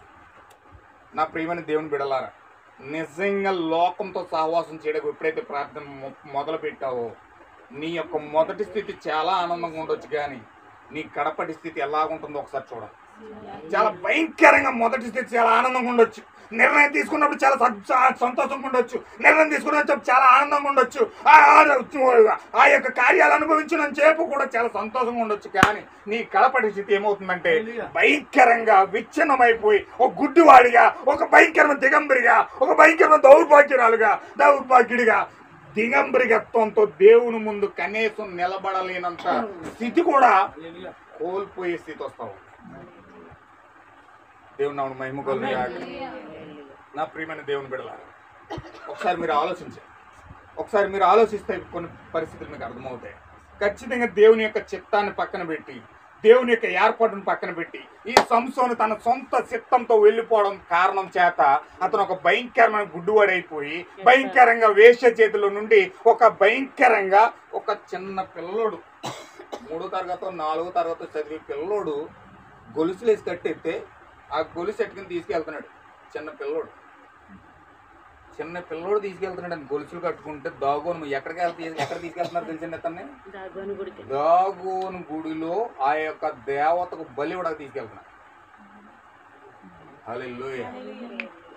దేవునికి ఒక అర్పణగా ఉండవలసిన వ్యక్తి, దేవుని వాక్యం కొరకు ఒక ప్రాణార్పణగా అర్పించుకొని ఒక ఆయుధంగా ఉన్న వ్యక్తి, దేవుని చేతిలో ఒక ఆయుధంగా ఉన్న వ్యక్తి, దేవుని చేతిలో ఒక బలమైన ఆయుధంగా ఉపయోగపడిన వ్యక్తి, ఇప్పుడు దేవునికి అర్పణగా మారవలసిన వ్యక్తి, ఇప్పుడు దాగోను మందిరంలో ఒక అర్పణగా, దాగోను గుడిలో ఒక బలిపశువుగా, ఒక దాగోను గుడిలో గొర్రెను వధించినట్లుగా వధించడానికి ఈ వ్యక్తిని ఒక చిన్న కుర్రోడు తీసుకెళ్తున్నాడు. హల్లెలూయా. ఈ రోజు చూడండి ఒకసారి ప్రకటన గ్రంథం 3:14 లవోదికీలో ఉన్న సంఘపు దూతకు ఇలాగ వ్రాయుము.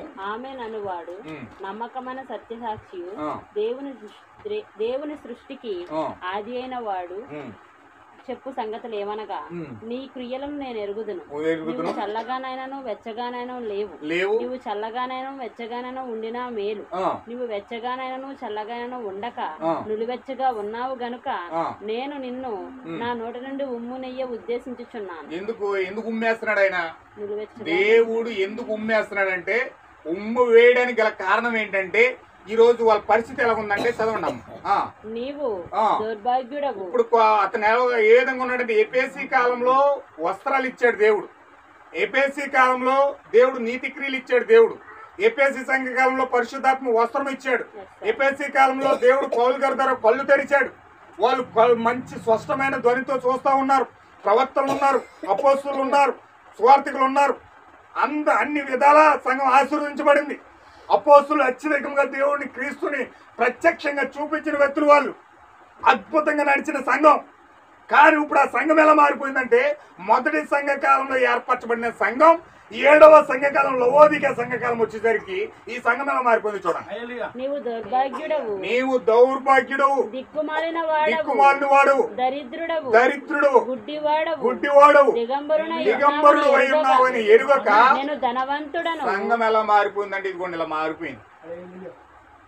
సంఘం ఎలా మారిపోయిందంటే ఎపేసి సంఘకాలంలో కళ్ళున్నాయి, మంచి నీతి వస్త్రాలు ఉన్నాయి, చక్కగా తండ్రిగా ప్రభు ఉన్నాడు. వాళ్ళు అక్కడ దారిద్ర్యత లేదు, దిక్కుమాలుగా లేరు. అక్కడ దిక్కుమాలు తన దిక్కుమొక్కు లేదంటారు. మనకి చాలా మంది అంటారు కదా, నీకు దిక్కుమొక్కు లేదురా బాబు అంటారు. దిక్కుమొక్కు అంటే తల్లిదండ్రులు ఎవరు లేరండి, ఒక అనాథని. ఎపేసి సంఘకాలం అనాథులు కారాలు, వారి తండ్రి వాళ్ళతో ఉన్నాడు. యేసుక్రీస్తు శిష్యులకు ఏం చెప్పాడంటే, మీరు ఎక్కడికి వెళ్ళినా సరే మీరు ఏం భయపడొద్దు, తండ్రి ఆత్మ మీలో ఉండి మాట్లాడుతున్నారే గాని మాట్లాడువారు మీరు కారు అని యేసుక్రీస్తు చెప్పాడు. లోకము నన్ను చూడదు కానీ మీరు నన్ను చూస్తారు, నేను యుగ సమాప్తి వరకు నేను మీతో పాటు ఉంటాను అని వాగ్దానం చేశాడు దేవుడు.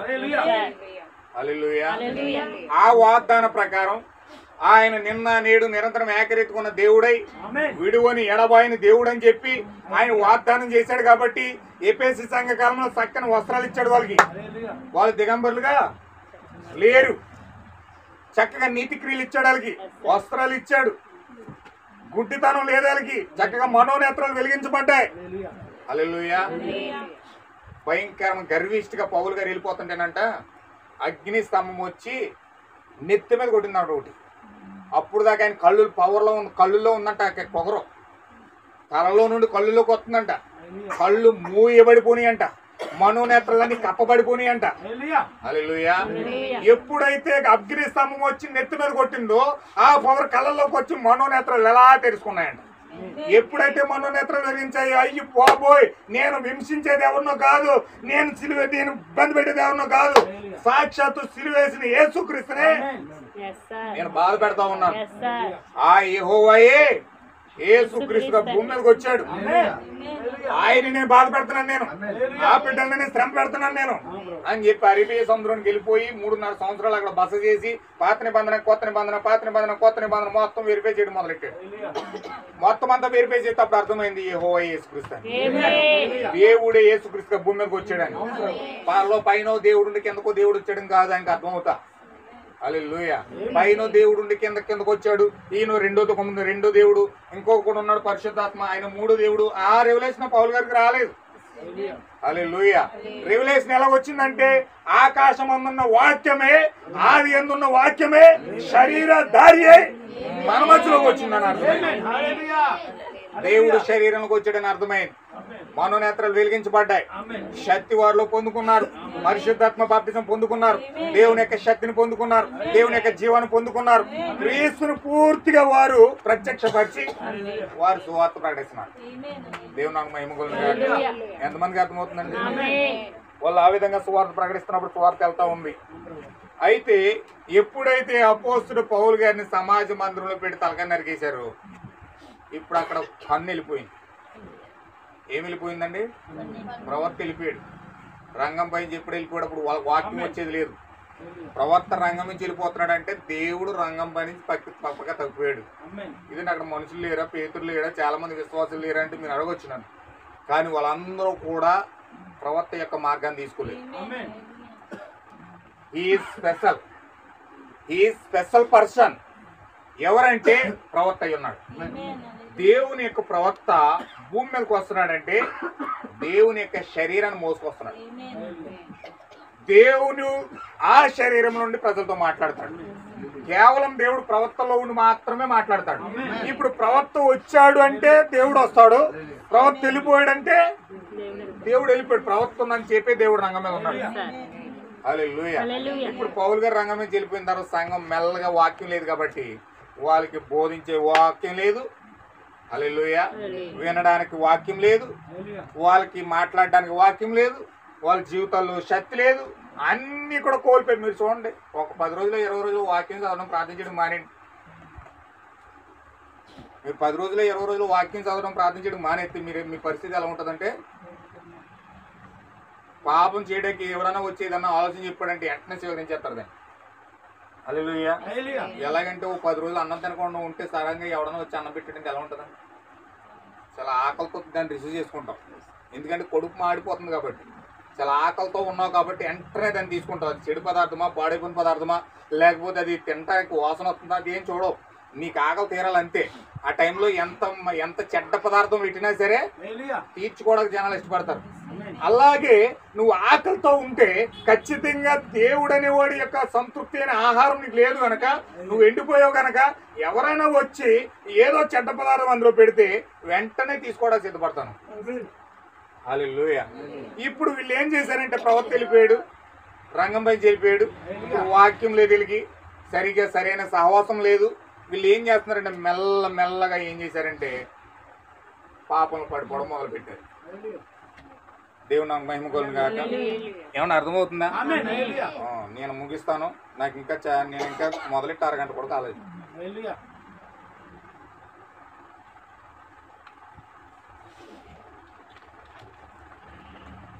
దేవుడు నాకు మహిమ కలుగును గాక. నేను ఇంకొక 10 నిమిషాలు చెప్తాను, కొంచెం జాగ్రత్తగా మీరు ఆలకించండి. ఇప్పుడు ప్రవక్త రంగం పైన వెళ్ళిపోయాడు. ఇక్కడ సంఘం ఏం చేసిందంటే, ఎపిసి సంఘకాలం అయిపోయింది, స్వర్ణ సంఘకాలం అయిపోయింది, ఇప్పుడు పెర్గమ సంఘకాలం వచ్చింది. పెర్గమ సంఘకాలంలో మెల్లగా ఈ యొక్క సంఘం ఏం చేసిందంటే లోకంతో అటాచ్ అయిపోయింది. లోకంతో ఎప్పుడైతే అటాచ్ అయిందో, ఇప్పుడు చూడండి, లోకంతో అటాచ్ అయిన మరుక్షణమే అక్కడ కాన్స్టంటైన్ ఒక రాజు ఏం చేశాడంటే, అతను చాలా తెలివైనడు. మతాన్ని, రాజకీయాన్ని ఎంత తెలివిగా, ఎంత టెక్నికల్గా, ఎంత ట్రాష్ చేసి ఆ మిళితం చేయాలో అంతగా తెలివైన ఒక మత పెద్ద అనమాట కాన్స్టంటైన్ రాజు. ఇప్పుడు అతను ఏం చేశాడంటే చాలా టేక్ ఈజీగా తీసుకుంటున్నాడు దాన్ని. చాలా టేక్ ఈజీగా దాన్ని ఏం చేస్తున్నాడంటే, ఇప్పుడు క్రైస్తవులు ఏం చేస్తున్నారంటే, వాళ్ళు క్రీస్తు పుట్టాడు అనుకుంటున్నారు, కానీ ఇప్పుడు పుట్టారు తెలియదు. క్రీస్తు పుట్టాడు కానీ వాస్తవం తెలియట్లేదు. ఎప్పుడు పుట్టాడన్న వాస్తవం బైబిల్కి మ్యాచ్ చేసి, ఆయన పుట్టిన డేట్కి మ్యాచ్ చేసి అన్ని చెయ్యాలంటే కుదరని పని, అది అవ్వట్లేదు. అప్పుడు ఈ యొక్క కాన్స్టంటైన్ ఏం చేశాడంటే, సరే మీరు క్రీస్తు పుట్టాడు అన్నారు కదా, మాకు సూర్యగ్రహణం జరిగే రోజు, సంపూర్ణ సూర్యగ్రహణం జరిగే రోజు సూర్యుడు పుట్టినరోజు ఉంది కాబట్టి, ఆ సంపూర్ణ సూర్యగ్రహణం అంటే సూర్యుడు పుట్టినరోజు అని. ఇప్పుడు సూర్యుడు పుట్టినరోజు ఎప్పుడు పుట్టాడంటే డిసెంబర్ 24 నైట్ పుట్టాడు. హల్లెలూయా. డిసెంబర్ 24 నైట్ అర్ధరాత్రి 12 గంటలకు సంపూర్ణ సూర్యగ్రహణం జరుగుతుంది. ఆ సూర్యగ్రహణం జరిగే రోజు మాకు ఉంది కాబట్టి మీకు మాకు అభ్యంతరం లేకపోతే ఇద్దరం కలిసి ఒకే డేట్ పెట్టుకోవచ్చు. హల్లెలూయా. కనుక వీరు ఎప్పుడు పుట్టారో తెలియదు, వీళ్ళు కన్ఫ్యూజ్ లో ఉన్నారు. ఈ కన్ఫ్యూజ్ వల్ల అప్పటికే క్రైస్తవులు కొట్టుకు చచ్చిపోతున్నారు. మాది రైట్ అని అన్నాడు, మాది రైట్ అని అలా అన్నారు. చాలా గందరగోళం జరుగుతుంది, చాలా భయంకరంగా కొట్టుకు చచ్చిపోతున్నారు క్రైస్తవులు.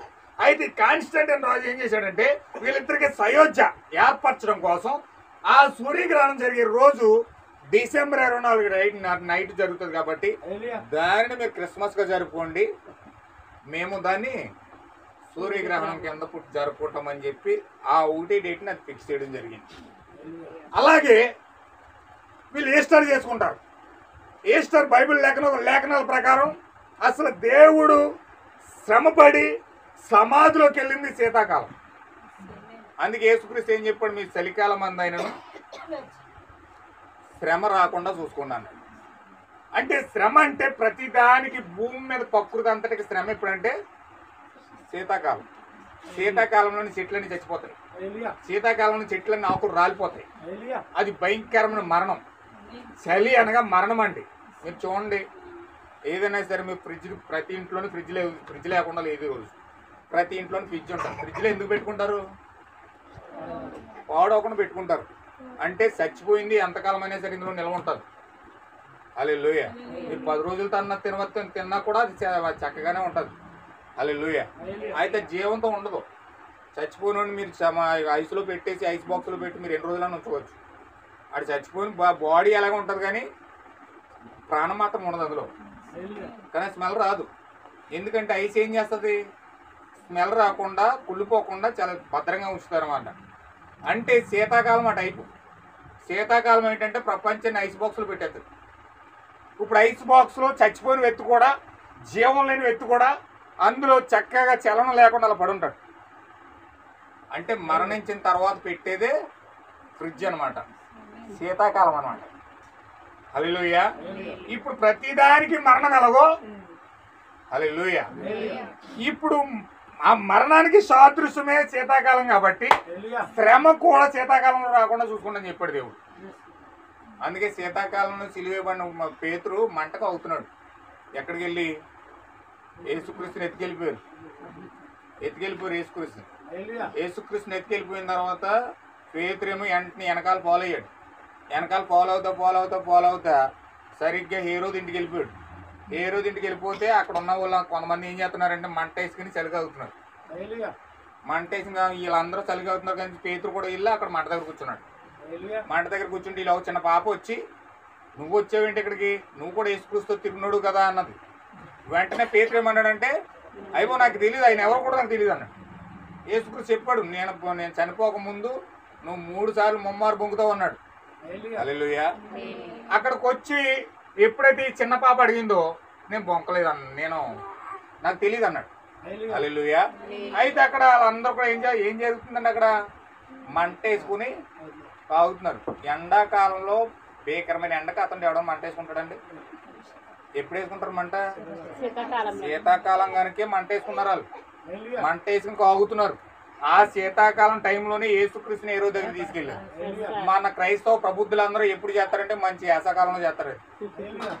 హల్లెలూయా. యేసుక్రీస్తుని సిలువేసిందేమో శీతాకాలం, ఈ ప్రబుద్ధులందరూ చేసేదేమో వేసవకాలం. హల్లెలూయా.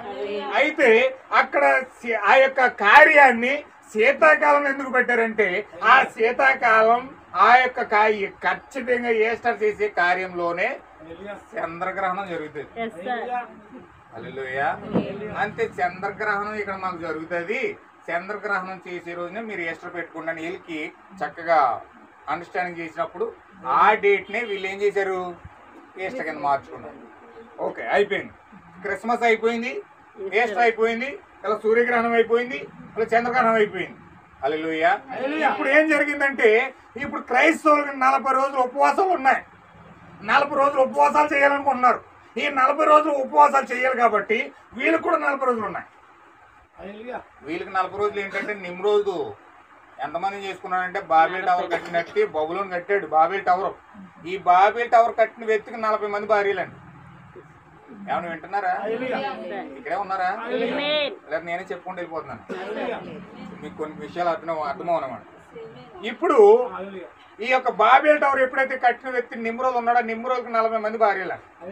ఈ 40 మంది భార్యలు ఆ నిమ్రోజ్ చచ్చిపోయినప్పుడు రోజుకి అందరూ 40 రోజులు ఒకేసారి చేయలేరు కదా. 40 రోజులు ఒకేసారి చేయాలంటే మొత్తం సర్వీస్ అంతా అయిపోతుంది, ఓపిక అంతా అయిపోతుంది, ఏముండదు. అందుకని వీళ్ళు ఏం చేశారు? 40 మంది ఒక్కొక్కరు ఒక్క రోజు చెప్పిన 40 రోజులు చేశారు.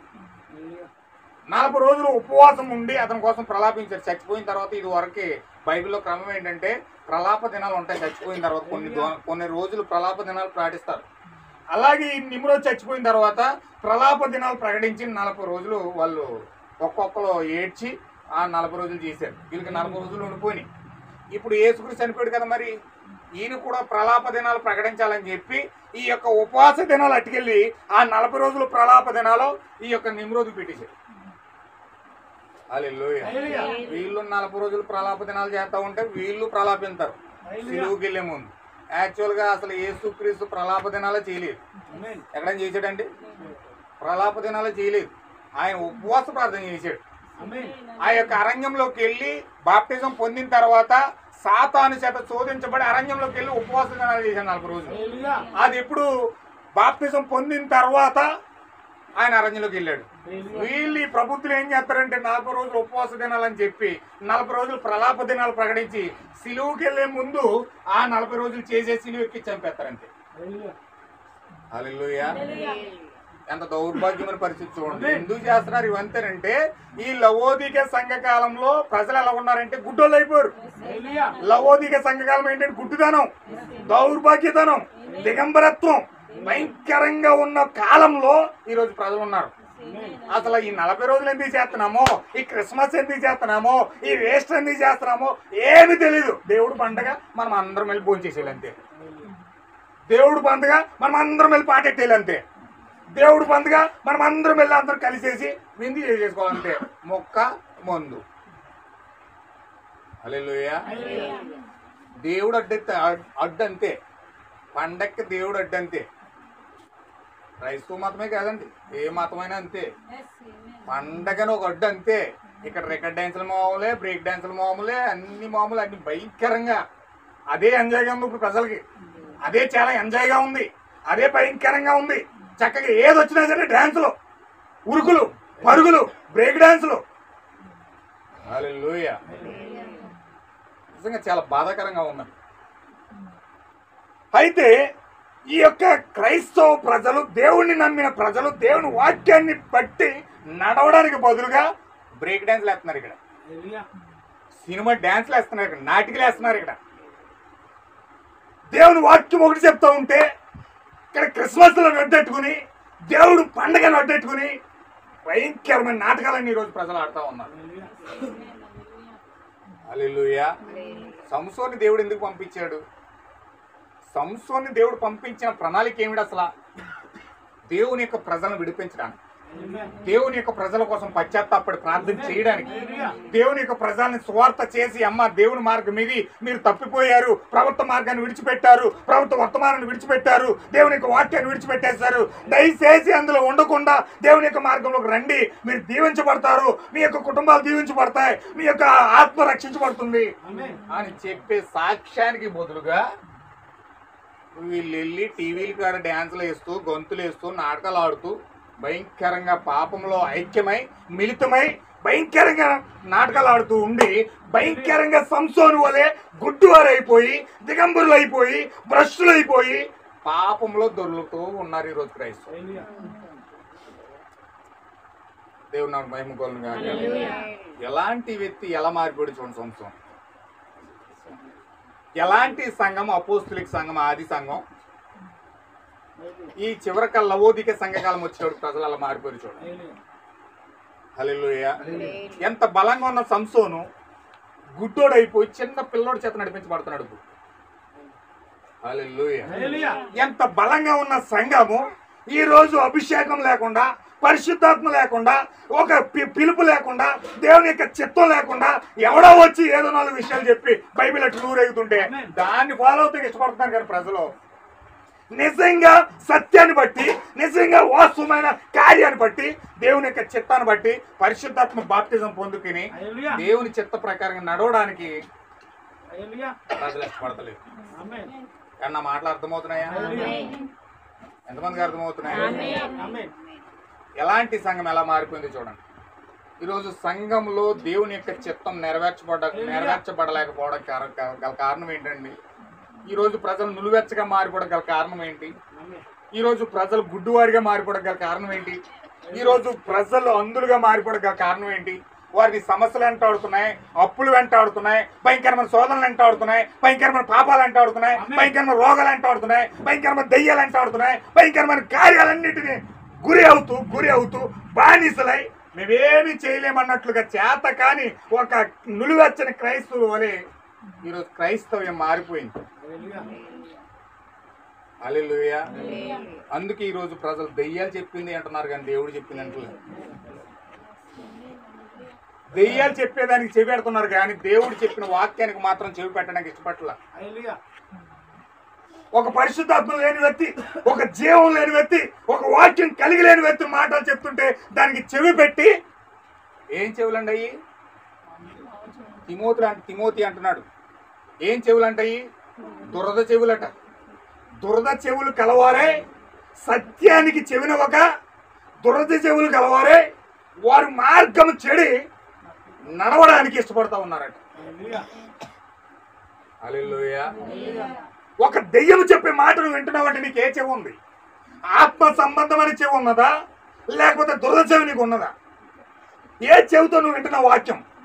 ఏ చెవితో నువ్వు వాక్యాన్ని దృష్టి పెడుతున్నావు? దేవుని మహిమ కలుగును.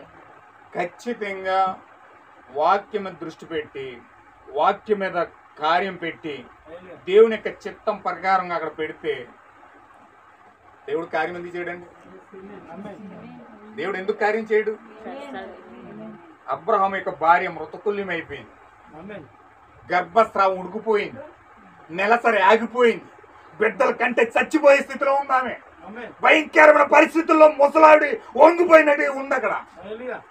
అలాంటి స్థితిలో ఉన్న శారమ్మని ఇప్పుడు ఏ నమ్మకంతో అబ్రహాము నమ్మకం పెట్టి ఆమె మీద పిల్లలకి అంటారు ఇస్సాకు వస్తాడని ఎదురు చూడగలుగుతాడు?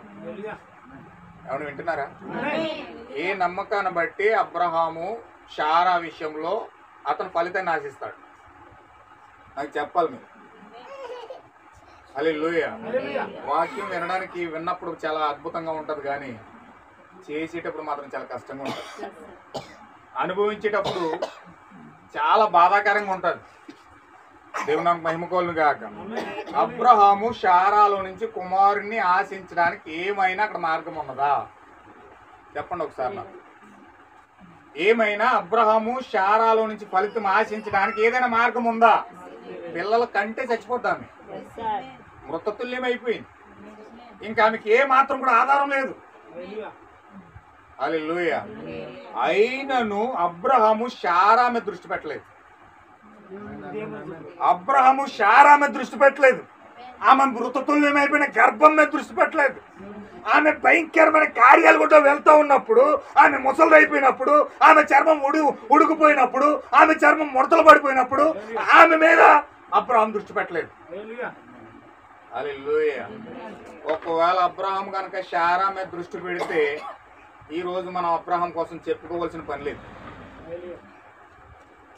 ఎందుకంటే అబ్రహాము శారా మీద దృష్టి పెట్టలేదు, కానీ అబ్రహాము సృష్టించిన దేవుడు చేసిన వాగ్దానం పైన అతని యొక్క దృష్టి ఉన్నది. దేవుని మహిమ కలుగును. ఈ రోజు నీ సమస్యల మీదో, నీ అప్పుల మీదో, నీ భారం మీదో, నీ కష్టాల మీదో, నీ వ్యాధుల మీదో, నీ సమస్యల మీద దృష్టి పెడితే నీకు దేవునికి ఎటువంటి సంబంధం లేకుండా అయిపోతుంది. ఈ రోజు అబ్రహాం కోసం మనం చెప్పుకోవాల్సిన అవసరం లేదు. శారా మీద అతను దృష్టి పెడితే, కానీ దృష్టి పెట్టకుండా వాగ్దానం మీద దృష్టి పెట్టాడు కాబట్టి, శ్రమను సహించాడు కాబట్టి, నిందను భరించాడు కాబట్టి, కష్టాలు ఓర్చుకున్నాడు కాబట్టి, ఆ ఫలితాన్ని అతను ఆశించాడు కాబట్టి ఈ రోజు ఆ విశ్వాసులకు తండ్రి అయ్యాడు. అతని కోసం మనం చెప్పుకోగలుగుతున్నాం. అబ్రహాం యొక్క రాజ సంతానం అని మన జీవితాల్లో ముద్ర ఉన్నప్పుడు ఆ విశ్వాసాన్ని మనం పట్టుకుని మనం ఎందుకు నిలబడకూడదు? ఆ విశ్వాసాన్ని మనం పట్టుకుని మనం ఎందుకు నిలబడకూడదు? ఆ జీవాన్ని పట్టుకుని మనం ఎందుకు నిలబడకూడదు? అబ్రాహాముకు చేసిన దేవుడు మనకు చేయడా? సంసోను దగ్గర చేసిన దేవుడు మనకు చేయడా? ఆ దావీదు దగ్గర చేసిన దేవుడు మనకు చేయడా? ఆ యోబు దగ్గర చేసిన దేవుడు మనకు చేయడా? హల్లెలూయా. మరి మనం ఎందుకు విశ్వాసం కోల్పోవాలి? కానీ సంఘం విశ్వాసం కోల్పోయింది ఇక్కడ కేవలం లోకం యొక్క సహవాసం. హల్లెలూయా. లోకం యొక్క సహవాసం చేసి లోకంతో వివాహం జరుగుట వలన లోకం యొక్క స్త్రీ కబంధ హస్తాలు మనలో చుట్టవేయడం వల్ల మనం సమస్యలు చిక్కుకొని, ఇరుక్కుల్లో చిక్కుకొని, భయంకరమైన వేదన గుండా, సమస్యలు గుండా మనం ప్రయాణించవలసి వస్తుంది. దేవుడు నాకు మహిమ కలుగును. నా ప్రియమైన సహోదరి సహోదరులారా, ఇప్పుడు ఆ చిన్న కుర్రోడు తీసుకెళ్తుంటే ఏడుస్తున్నాడు. చిన్న కుర్రోడు తీసుకెళ్తే పెద్ద పెద్ద గొలుసులతో 2 స్తంభాలు కట్టేశారు. ఎవరినండి? 2 స్తంభాలు కట్టేశారు. ఒకటి శరీరము, ఒకటి ఆత్మ, రెండింటి మధ్యలో బందీ అయిపోయాడు. ఇప్పుడు ఆత్మను బట్టి నడవాలా, శరీరం బట్టి నడవాలా తేల్చుకోలేకపోతున్నాడు. ఇప్పుడు అతనికి నిర్ణయం లేదు. ఇప్పుడు ఎప్పుడైతే ఆ యొక్క శరీరం, ఆత్మ పాత నిబంధన కొత్త నిబంధనల మధ్యలో ఏలాడుతున్నాడు, ఇప్పుడు ఏం చేయాలో అర్థం కావట్లేదు. ఒక పక్క చైన్లు ఆ పాత నిబంధన కొత్త నిబంధన కూడా కలిపి గొలుసులతో కట్టివేయబడ్డాయి. అతను బైబిలే కలిగి ఉన్నాడు, ఆ వర్తమానమే కలిగి ఉన్నాడు, ఆ జీవమే కలిగి ఉన్నాడు, కానీ అతన్ని దయ్యాలన్నీ బంధించేశాయి. ఇప్పుడు బందీ అయిపోయాడు, అతని ఆలోచనలో బందీ అయిపోయాడు, అతని పనుల్లో బందీ అయిపోయాడు, అతని కష్టాల్లో బందీ అయిపోయాడు, అతని వ్యాధుల్లో బందీ అయిపోయాడు. అన్ని విధాల బందీ అయిపోయి కబంద హస్తాల్లో పట్టుకుని ఏడుస్తున్నాడు. ఇప్పుడు ఏం చెప్పు, సొత్తాకేం గుడ్డు కళ్ళు గుడ్డు అయిపోయినాయి. శరీరం అంతా కుల్లబొడి చేశారు, శరీరం అంతా గాయాలే. ఏడుస్తున్నాడు, బాధపడుతున్నాడు. విలియం బ్రహ్మం అన్నాడు, నా శరీరం అంతా గాయాలతో నింపబడిపోయింది అన్నాడు. గాయాలంటే పై గాయాలు కాదండి, ఈ 2 దెబ్బలు తగిలినాయంటే రేపు పొద్దున మాసిపోతాయి. ఏ టాబ్లెట్ ఏదో పెట్టిన బెటడినో ఏదో వేస్తే వెళ్ళిపోతుంది. లోన గాయాలు మారవు. లోన హృదయంలో అనేక గాయాలు ఉంటాయి. అనేక మంది అనేక రకాలుగా గాయపరుస్తారు, మాటల ద్వారా, శాతల ద్వారా, క్రియల ద్వారా. ఈ గాయాలన్నీ లోపల ఉండిపోతాయి. ఇప్పుడు గాయాలన్నీ లోపల ఉన్నాయి. భయంకరమైన బాధ ఉంది, భయంకరమైన వేదన ఉంది, భయంకరమైన సమస్యలు ఉన్నాయి. ప్రతి క్షణం ఏడుస్తున్నాడు. ఆ గుడ్డి కన్నులో నుంచి కన్నీరు వస్తుందంట. ఏడవడానికి కూడా కళ్ళు లేవు. ఆ కళ్ళు లేక కళ్ళు గుడ్డు కన్నుల నుంచి వస్తున్నాయంట నీరు. అంత గట్టిగా ఏడుస్తున్నాడు. ఎలుగొత్తి ఏడుస్తున్నాడు. హల్లెలూయా. చూడండి ఎలాంటి వ్యక్తి ఎలాగైపోయి చూడండి. దేవుని ప్రజలు ఎలాంటి ప్రజలు ఎలాగైపోయి చూడండి. ఈరోజు పైగా వీళ్ళు దేవుని ప్రజలు అనుకుంటున్నారు. అంత భయంకరమైన స్థితిలోకి వెళ్ళిపోయి, చదవండి అమ్మ ఒకసారి మాట.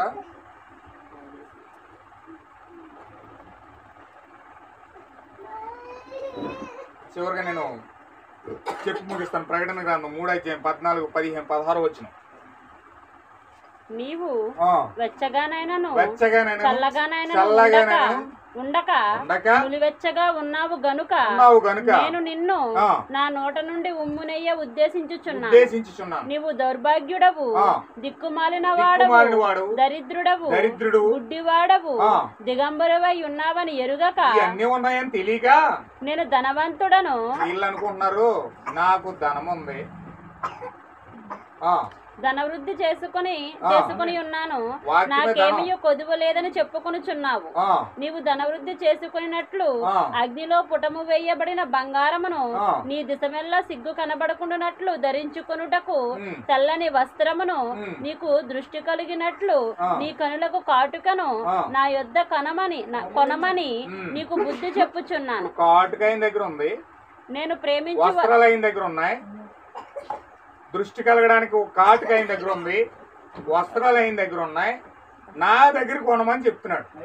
ఆయన దగ్గర కొనటం మానేసి, ఆయన వాక్యం దగ్గరికి వెళ్ళటం మానేసి, ఆయన వాక్యాన్ని పట్టి నడవడానికి మానేసి, మేము ధనవంతులం, మేము చిన్నప్పటి నుంచి క్రైస్తులం, మాకు అన్నీ తెలుసు, మాకు వాక్యం తెలుసు, మాకు అది తెలుసు, మాకు ఇది తెలుసు, మొత్తం అన్ని చదివేశాం, మాకు తెలియదు ఏమి లేదు.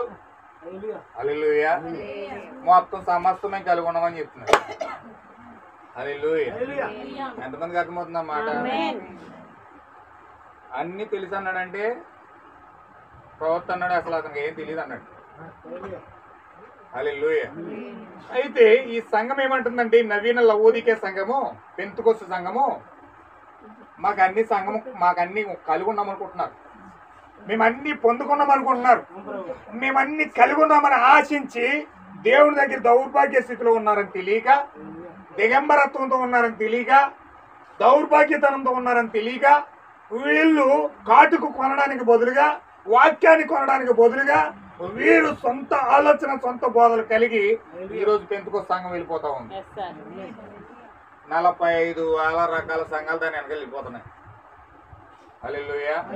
ఈస్టర్లు చేసుకుంటున్నాం, పండగలు చేసుకుంటున్నాం, పబ్బాలు చేసుకుంటున్నాం, ఆదివారం వెళ్ళిపోతున్నాం, అన్ని కార్యాలు బాగానే జరిగిపోతున్నాయి.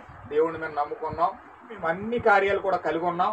దేవుని యొక్క వాక్యం అంతా మాకు తెలుసు, మా బైబిల్ అంతా చదువుతా ఉన్నాం, వాక్యాలను వింటున్నాం, రోజు టీవీలో 4 ప్రసంగాలు వచ్చేస్తున్నాయి, దేన్ని వదిలిపెట్టట్లేదు, అన్ని కూడా ఫాలో అయిపోతున్నాం అని చెప్పి ఈ యొక్క నవీన క్రైస్తవులు అనుకుంటా ఉన్నారు. దేవుని నామమున మహిమ కలుగును గాక.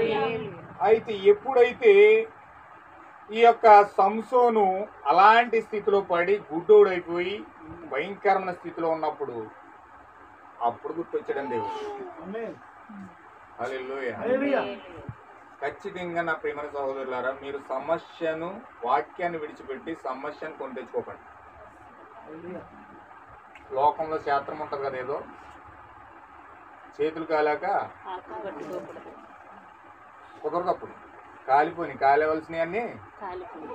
అయితే ఖచ్చితంగా మనము సమస్య రాకముందే ముందే జాగ్రత్త పడితే ఆ సమస్య నుంచి తప్పించుకోవడానికి దేవుడు ఒక మార్గాన్ని తెలుస్తాడు. కానీ ఎప్పుడైతే మనం సమస్యలు పడడానికి ప్రయత్నించామో ఖచ్చితంగా చాలా ప్రాబ్లాలు మనం ఎదుర్కొంటాం.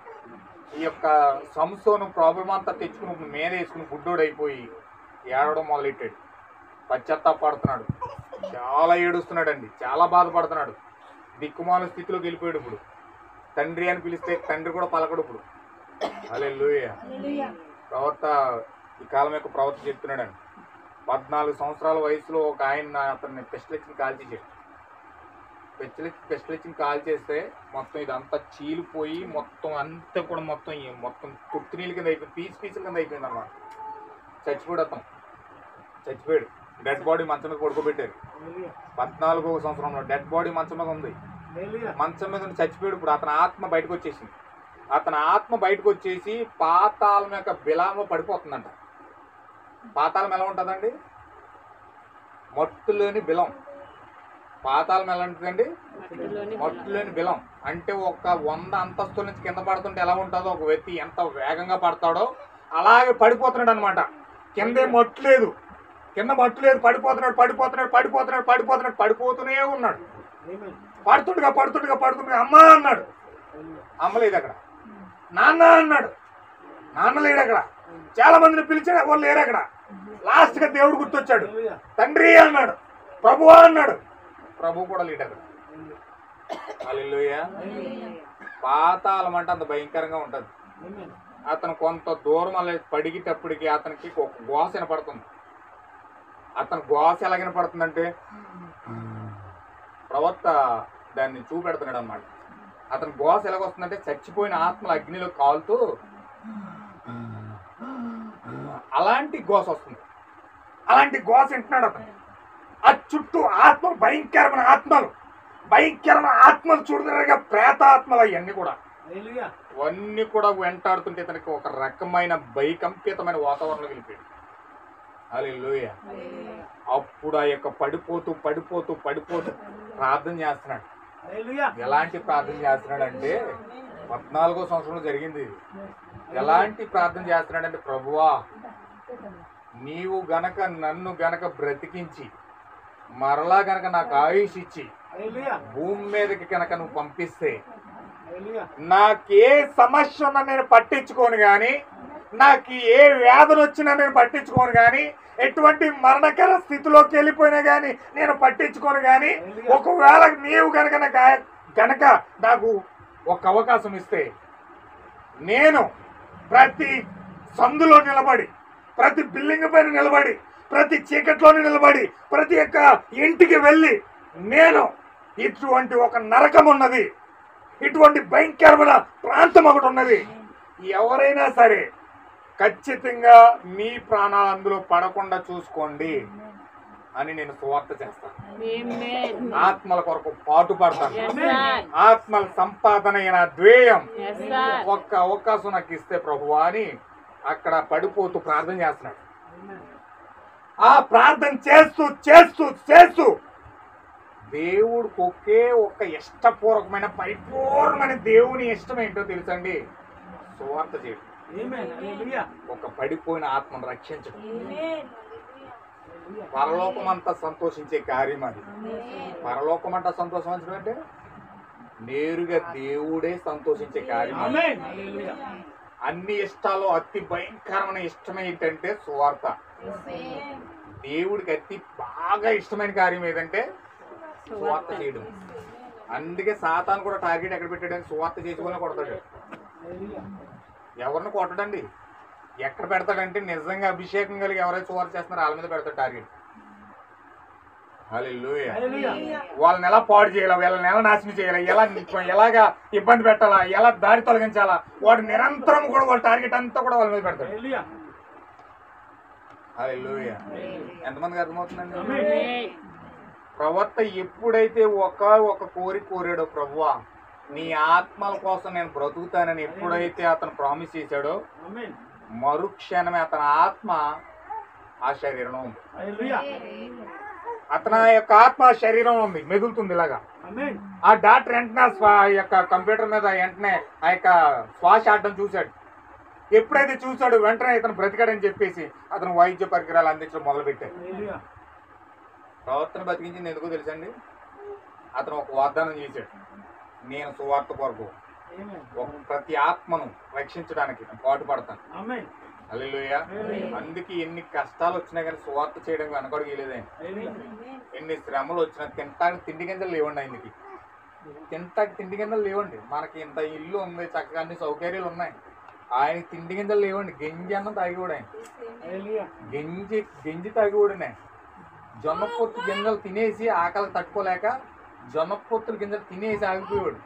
వాళ్ళమ్మ స్నానం చేస్తే మనకి చక్క మంచి సౌకర్యాలు ఉన్నాయి, కానీ ఆయన స్నానం చేస్తే కాళ్ళు తిరుగుతున్న గోను సంచి తుడిచేది, ఒళ్ళు బాడీ అంతా గోను పెట్టి తుడిచేదండి. ఆయనకి చెప్పులకి కాళ్ళకి చెప్పులు లేవు. ఆయన ఎలాంటి చెప్పులు వేసుకెళ్ళి కూడా తెలిసిన తాటి చెట్లలో మొజ్జులు ఉంటాయి, తాటి చెట్లలోని చిటికల మధ్యలో ఉంటాయి అవి, అవి తీసుకుని చెప్పులు వేసుకెళ్ళి కూడా ఆయన చెప్పులు ఏంటంటే తాటి చెట్టు యొక్క ఆ చిటికల మధ్యలో ఉండే మొజ్జులు అవి వేసుకెళ్ళి కూడా చెప్పులు అయ్యి. ఆయనకి బట్టలు లేక వాళ్ళ ఓనర్ గారి మిషన్ కుడితే ఆ ముక్కలన్నీ మిషన్ కుట్టిన తర్వాత చిన్న చిన్న ముక్కలు వస్తాయి, మీకు అందరికి తెలిసాయి, చిన్న చిన్న ముక్కల కింద పడిపోతాయి. అవన్నీ కూడా వాళ్ళ ఓనర్ గారి దగ్గర కట్టుకెళ్ళి వాళ్ళ ఓనర్ గారి దగ్గర ముక్కలన్నీ తెచ్చుకుని ఆ ముక్కలన్నీ కలిపి ఒక సట్ట కింద కుట్టింది. ఆ సట్ట ఎలాగ వచ్చింది అనుకున్నారు? ఆడికి సట్ట కుట్టడం రాదు, అది ఒక అమ్మాయికి పుట్టిన ఫ్రాక్లా గుర్తు వచ్చింది. ఆ సట్ట ఎలాగుందంటే ఒక ఫ్రాక్లాగా ఉంది, అది వేసి స్కూల్కి పంపించింది. ఆ స్కూల్కి పంపితే వాళ్ళందరూ కూడా ఆడింగ్ కూడా వచ్చాడు మొత్తం స్కూల్ పిల్లలందరూ హేళన చేసేది. స్కూల్ పిల్లలందరూ ప్రణంగా హేళన చేసేవారు, ఆడింగ్ కూడా వచ్చారని. దీనికి వేసుకోవడానికి బట్టలు లేవు, మరి బట్టలు వేసుకోవాలంటే ఫ్రాక్ వేసుకుని వెళ్ళేవాళ్ళు. వీళ్ళందరూ ఏడిపిస్తున్నారు. కొన్నాళ్ళ తర్వాత వాళ్ళ మేడం చూసి ఏం చేసిందంటే, ఒక ఆవిడ వాళ్ళ ఓనర్ గారు వాళ్ళ ఆవిడ ఏం చేసిందంటే, ఓనర్ ఎవరంటే వాళ్ళ నాన్న సారా కాశీగూడ అనమాట. ఆ సారా కాశీగూడ వాళ్ళ ఆవిడ చూసి వీళ్ళు ఇలాగ అవమానపరచున్నాడని చెప్పేసి ఒక చలికోటు ఉంటే చలికోటు ఇచ్చింది. చలికోటు ఇస్తే ఆ కోట్ వేసుకుని వెళ్ళేవాడు. మంచి మిట్ట మధ్యాహ్నం ఎండ వచ్చేసి ఆ ఎండలో కూడా ఈ కోట్ వేసుకుని వెళ్ళేవాడు. బట్టలు లేవు కదా మరి, ఈ కోట్ వేసుకుని వెళ్ళేవాడు. వాళ్ళ మేడం మంది ఈ పరిస్థితి అంతా వాళ్ళ మేడంకి తెలియదు. వాళ్ళ మేడం మంది ఏంటి నీకు ఉడుకు రావట్లేదు, కోట్ వేసుకొచ్చి వింటాను. లేదు మేడం గారు నాకు సెలెడుతున్నాను, నేను లోపల చెమటలు కారిపోతున్నాను. లేదు మేడం గారు నాకు లోపల ఉడికాడు సెలెడుతుంది అన్నాడు. సెలెడుతుందా, ఇది చలి పెడతామేంటి అని చెప్పి ఆ మేడం ఏం చేసింది, ఒక పెద్ద మంట వేసి ఆ మంట దగ్గర కూర్చోమని. హల్లెలూయా. ఏమన్నా వింటున్నారా? ఆయన కష్టాలు శ్రమలు చూస్తే చాలా భయంకరంగా ఉంటాయండి. ఆయన ఆ మంట దగ్గర కూర్చుని ఒళ్ళు కాలిపోతుంది, శ్రమట్లు కాలిపోతున్నాయి, అయినా సరే ఆమె ఆ యొక్క మంట దగ్గరే కూర్చుని అలా కూర్చుని పోయాడు. కనీసం నాకు ఉడికొస్తుందని చెప్పడం కూడా రాలేదు. ఎందుకంటే ఉడికొస్తుందంటే స్వెటర్ తీసేయమంటది, స్వెటర్ తీస్తే లోన్ బట్టలు లేవు, అన్నం తింటాక అన్నం లేదు, బట్టలు వేసుకోవడం బట్టలు లేవు. ఏమంటే అలాంటి దుర్భరమైన స్థితిలో ఉండి అతను ఆత్మల కోసం పాటుపడి కూడా. హల్లెలూయా. ఈరోజు మనకు అన్ని సౌకర్యాలు ఉన్నాయి, అన్ని సౌకర్యాలు ఉండి కూడా మనం ముందుకు వెళ్ళకపోతున్నాం. కానీ ఎలాంటి పరిస్థితిలో ఉండి ఎలాంటి స్థితిలో ఉండి యేసు క్రీస్తు పుట్టినప్పుడు బట్టలు లేకుండా ఎలాగైతే పొత్తిగుడ్డలతో చుట్టబడి పెట్టబడ్డాడో అంత కఠినమైన పేదరికమైన స్థితిలో పుట్టిన వ్యక్తే బ్రహ్మం అన్నాడు. హల్లెలూయా. అలాంటి స్థితిలో ఉండి కూడా ఏ పరిస్థితికి భయపడలేదు ఆయన. ఏ దెయ్యం వచ్చి ఎన్ని ఆలోచనలు పెడుతున్నా, ఎన్ని తలంపులు పెడుతున్నా, ఉద్దేశాలు పెడుతున్నా, పారిపోవడానికి అతను ప్రయత్నం చేయట్లే. హల్లెలూయా. అవి కష్టాలు ఎక్కువైపోయినాయి, బాధలు ఎక్కువైపోయినాయి, అతను వేరే వేరే మార్గాలు ప్రయత్నం చేయడానికి అతను ప్రయత్నం చేయట్లే. ఎందుకంటే అతను పట్టుకున్నది. ఒకరోజు ప్రసంగం చేస్తుంటే ఆయన వింటున్నారా? హల్లెలూయా. ఒక రోజు ప్రసంగం చేస్తుంటే జాన్ హెన్రీ అని ఒక ఆయన లేచండి ఒక ప్రవచనం ప్రవచించాడు. ఓ విలియం బ్రన్హామ్, నీవు కష్టాల దారిని ఎన్నుకున్నావు, ముళ్ళ బాట ఎన్నుకున్నావు, చాలా కఠినమైన పరిస్థితి ఎన్నుకున్నావు. ఆ బాటలో కన్నీరు ఉంది, ఆ బాటలో కష్టాలు ఉన్నాయి, ఆ బాటలో నిందలు ఉన్నాయి, ఆ బాటలో చాలా భయంకరమైన కార్యాలన్నీ ఉన్నాయి. అలాంటి మార్గాన్ని నువ్వు ఎన్నుకున్నావు, అయినప్పటికీ అది ప్రభు యొక్క మార్గం అని. హల్లెలూయా. ఇప్పుడు అన్నిటిని దాటుకుని ఎందుకు వెళ్ళాలంటే నాకు ఒక జీవ కిరీటం ఉంది. నేను ఈ కష్టాలు, బాధలన్నీ, శ్రమలన్నీ దాటుకుని నేను ముందుకెళ్ళిన తర్వాత దేవుడు నాకు ఒక కిరీటం ఇవ్వబోతా ఉన్నాడు. ఆ కిరీటం కోసం ఇవన్నీ కూడా దాటుకుని వెళ్లాల్సి ఉంటుంది. అలాంటి మార్గాన్ని నేను ఎన్నుకున్నాను. అయినను సంతోషంగానే ఈ మార్గాన్ని నేను ఎన్నుకొని పాటిస్తాను అని చెప్పి ఆయన ఎలాంటి పరిస్థితులైనా సరే వెనుదిరుగు చూడలేదు. దేవుని నాకు మహిమ కలుగును గాక. నిజమైన క్రైస్తవం తిరిగి జన్మించిన వ్యక్తి వాక్య విషయంలో రాజీ పడ్డాను. తిరిగి జన్మించిన వ్యక్తి రాజీ పడ్డాను. అతను రాజీ పడకుండా ప్రతి కష్టాన్ని ఎదుర్కొని దెయ్యానికి తీటుగా సమాధానం చెప్పగలిగిన కెపాసిటీ దేవుని వాక్యం నుంచి దేవుడు తీసేస్తాడు. హల్లెలూయా. కానీ రోజు సంఘము చెడు సహవాసాన్ని బట్టి, సంఘము భయంకరమైన లోక కార్యాలు బట్టి ఈమె నిలువెచ్చగా మారిపోయి హల్లెలూయా ఏం చేస్తుందండి? గుడ్డిదిగా మారిపోయింది, దిగంబరిగా మారిపోయింది, దౌర్భాగ్యతనంతో ఉండిపోయింది. బైబిల్కి సంబంధం లేని ఆచారాల్లో సాంప్రదాయాలన్నీ చేసుకుంటూ క్రైస్తవులు అని చెప్పుకుంటూ వెళ్ళిపోతా ఉన్నారు. అయితే సంసోను అక్కడ ఏడుస్తున్నాడు. ప్రభువా ఒక్కసారి జ్ఞాపకం చేసుకో, ఒక్కసారి జ్ఞాపకం చేసుకో. నేను చాలా భయంకరమైన ఆలోచన చేశాను, నేను చాలా భయంకరమైన తప్పులు చేశాను, భయంకరమైన కార్యాలను ఆలోచించాను. నేను అటువంటి లోకంతో కార్యకలాపాలు కొనసాగించడం వలన నా పరిస్థితి ఈ విధంగా అయిపోయింది. భయంకరమైన కార్యాలన్నీ చేయడం వలన నేను దిగంబరుని అయిపోయాను, గుడ్డువాడిని అయిపోయాను, దిక్కుమాలని అయిపోయాను, భయంకరమైన భ్రష్టత్వంతో ఉన్నాను. ప్రభువా నిన్ను విడిచిపెట్టే కార్యం వచ్చింది, నేను విడిచిపెట్టేశాను నిన్ను.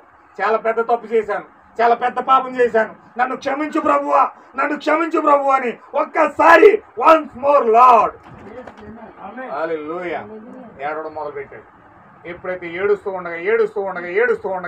ఉండగా పశ్చాత్తాపడుతూ ఉండగా ఆ యొక్క పాపం అంతా ఒప్పుకుంటూ ఉండగా, ఆ భయంకరమైన కార్యాలను ఒప్పుకుంటూ ఉండగా దేవుడు ఆ క్షణంలో ఆ యొక్క వ్యక్తి దగ్గరికి వచ్చాడు. హల్లెలూయా. అలా 3 రోజులు ప్రార్థన చేశాడండి. 3 రోజులు ప్రార్థన చేశాడు. అలాగా ప్రార్థన చేస్తుండగా అతని తల వెంట్రుకలు మొలడం మొదలుపెట్టాయి. దేవుని శక్తి మళ్ళీ రావడం మొదలుపెట్టింది. హల్లెలూయా. దేవుని శక్తి ఎప్పుడైతే వచ్చిందో, దేవుని యొక్క జీవం ఎప్పుడైతే వచ్చిందో, దేవుని యొక్క మహిమ ఎప్పుడైతే వచ్చిందో, ఈ యొక్క కట్టిన సంఖ్యలన్నీ కూడా పటాపంచలే తెగిపోయి దెయ్యం కబంధ హస్తాల్లో కట్టేసింది, భయంకరమైన కార్యాలు కట్టేసింది. ఎప్పుడైతే ప్రార్థన చేశాడు, అభిషేకం వచ్చిందో సంఖ్యలన్నీ తెగిపోయాయి. దేవుని ఆత్మహత్య సంఖ్యలు తెగిపోతాయా? చెరసాల్లో పెట్టి పేతుని బంధించేసారు. సంఘం అంతా ప్రార్థన చేస్తాను ఏం జరిగింది? మొత్తం సంఖ్యలన్నీ బద్దలైపోయింది.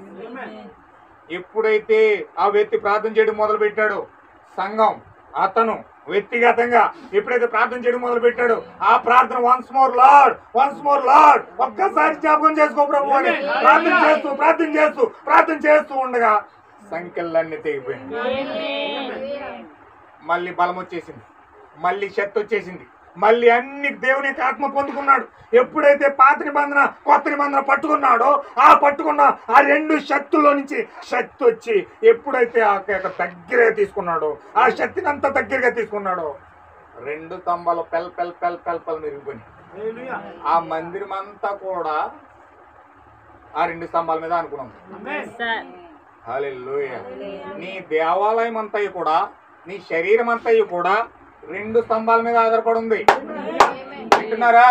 నీ దేహము, నీ యొక్క ఆత్మ మొత్తం అంతా కూడా, నీ యొక్క దేహం అంతా కూడా 2 స్తంభాల మీద ఆధారపడి ఉంది. ఈ 2 స్తంభాలు లొంగితేనే, ఈ యొక్క శక్తి నీలోకి వస్తేనే అప్పుడు నీవు జయించగలిగిన వీరుడు అవుతావు. దేవుని మహిమ కలుగును గాక. పాత నిబంధనలో ఉన్న శక్తి, కొత్త నిబంధనలో ఉన్న శక్తి, 2 ఆత్మ నువ్వు ఎప్పుడైతే పొందుకున్నావో, హల్లెలూయా, మొత్తం మందిరం కూలిపోతుంది, శరీర స్వభావం పడిపోతుంది, నువ్వు చచ్చిపోతున్నావు, నూతనమైన జన్మ వస్తుంది. అందులో హల్లెలూయా.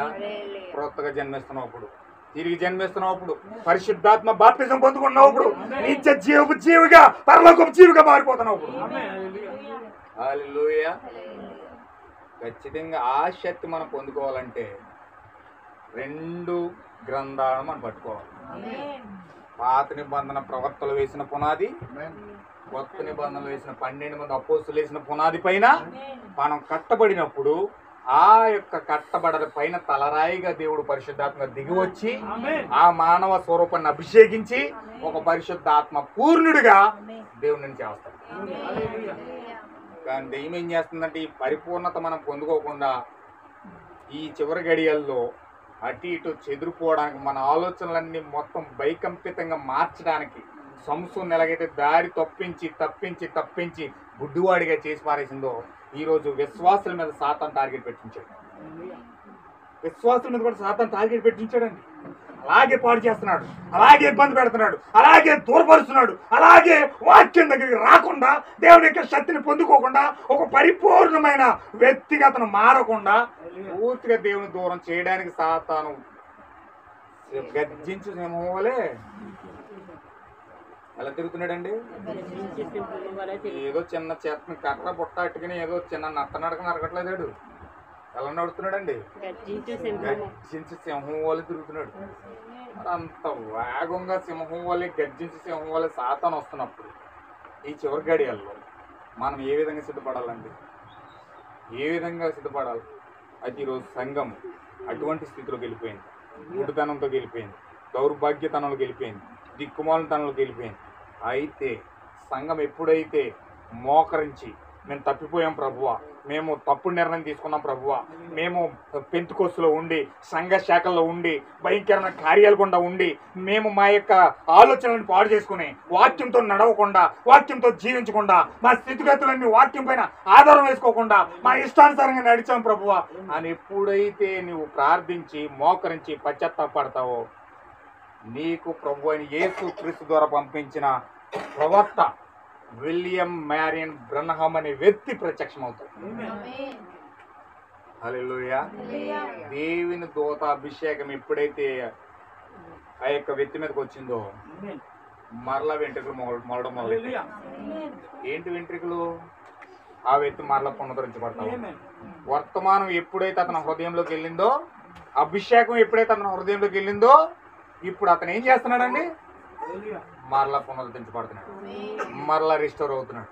అందుచేత మనం ఈ ఉపవాస ప్రార్థనలు మనం ఇలా ప్రార్థన చేయాలంటే ఖచ్చితంగా మనము లోకానుసారమైన మన మనసంతా పక్కన పెట్టి, హల్లెలూయా, ఈ చీకటంతా పక్కన పెట్టి, ఈ పెంతుకోస్తు యొక్క సంఘ శాఖ నులువెచ్చిన యొక్క తననంతా పక్కన పెట్టి ఎప్పుడైతే వాక్యం పైన పరిపూర్ణంగా ఆధారపడి ఆయన ఆహ్వానిస్తామో ఖచ్చితంగా పాత నిబంధన కొత్త నిబంధన 40 మంది వేసిన పునాది పైన, ప్రవక్తలు అపోస్తులు వేసిన పునాది పైన మనం ఎప్పుడైతే కట్టబడతామో అప్పుడు దేవుడు మనం తలరాయి కలుసుకునేటట్లుగా దేవుడు మనల్ని నడిపిస్తాడు.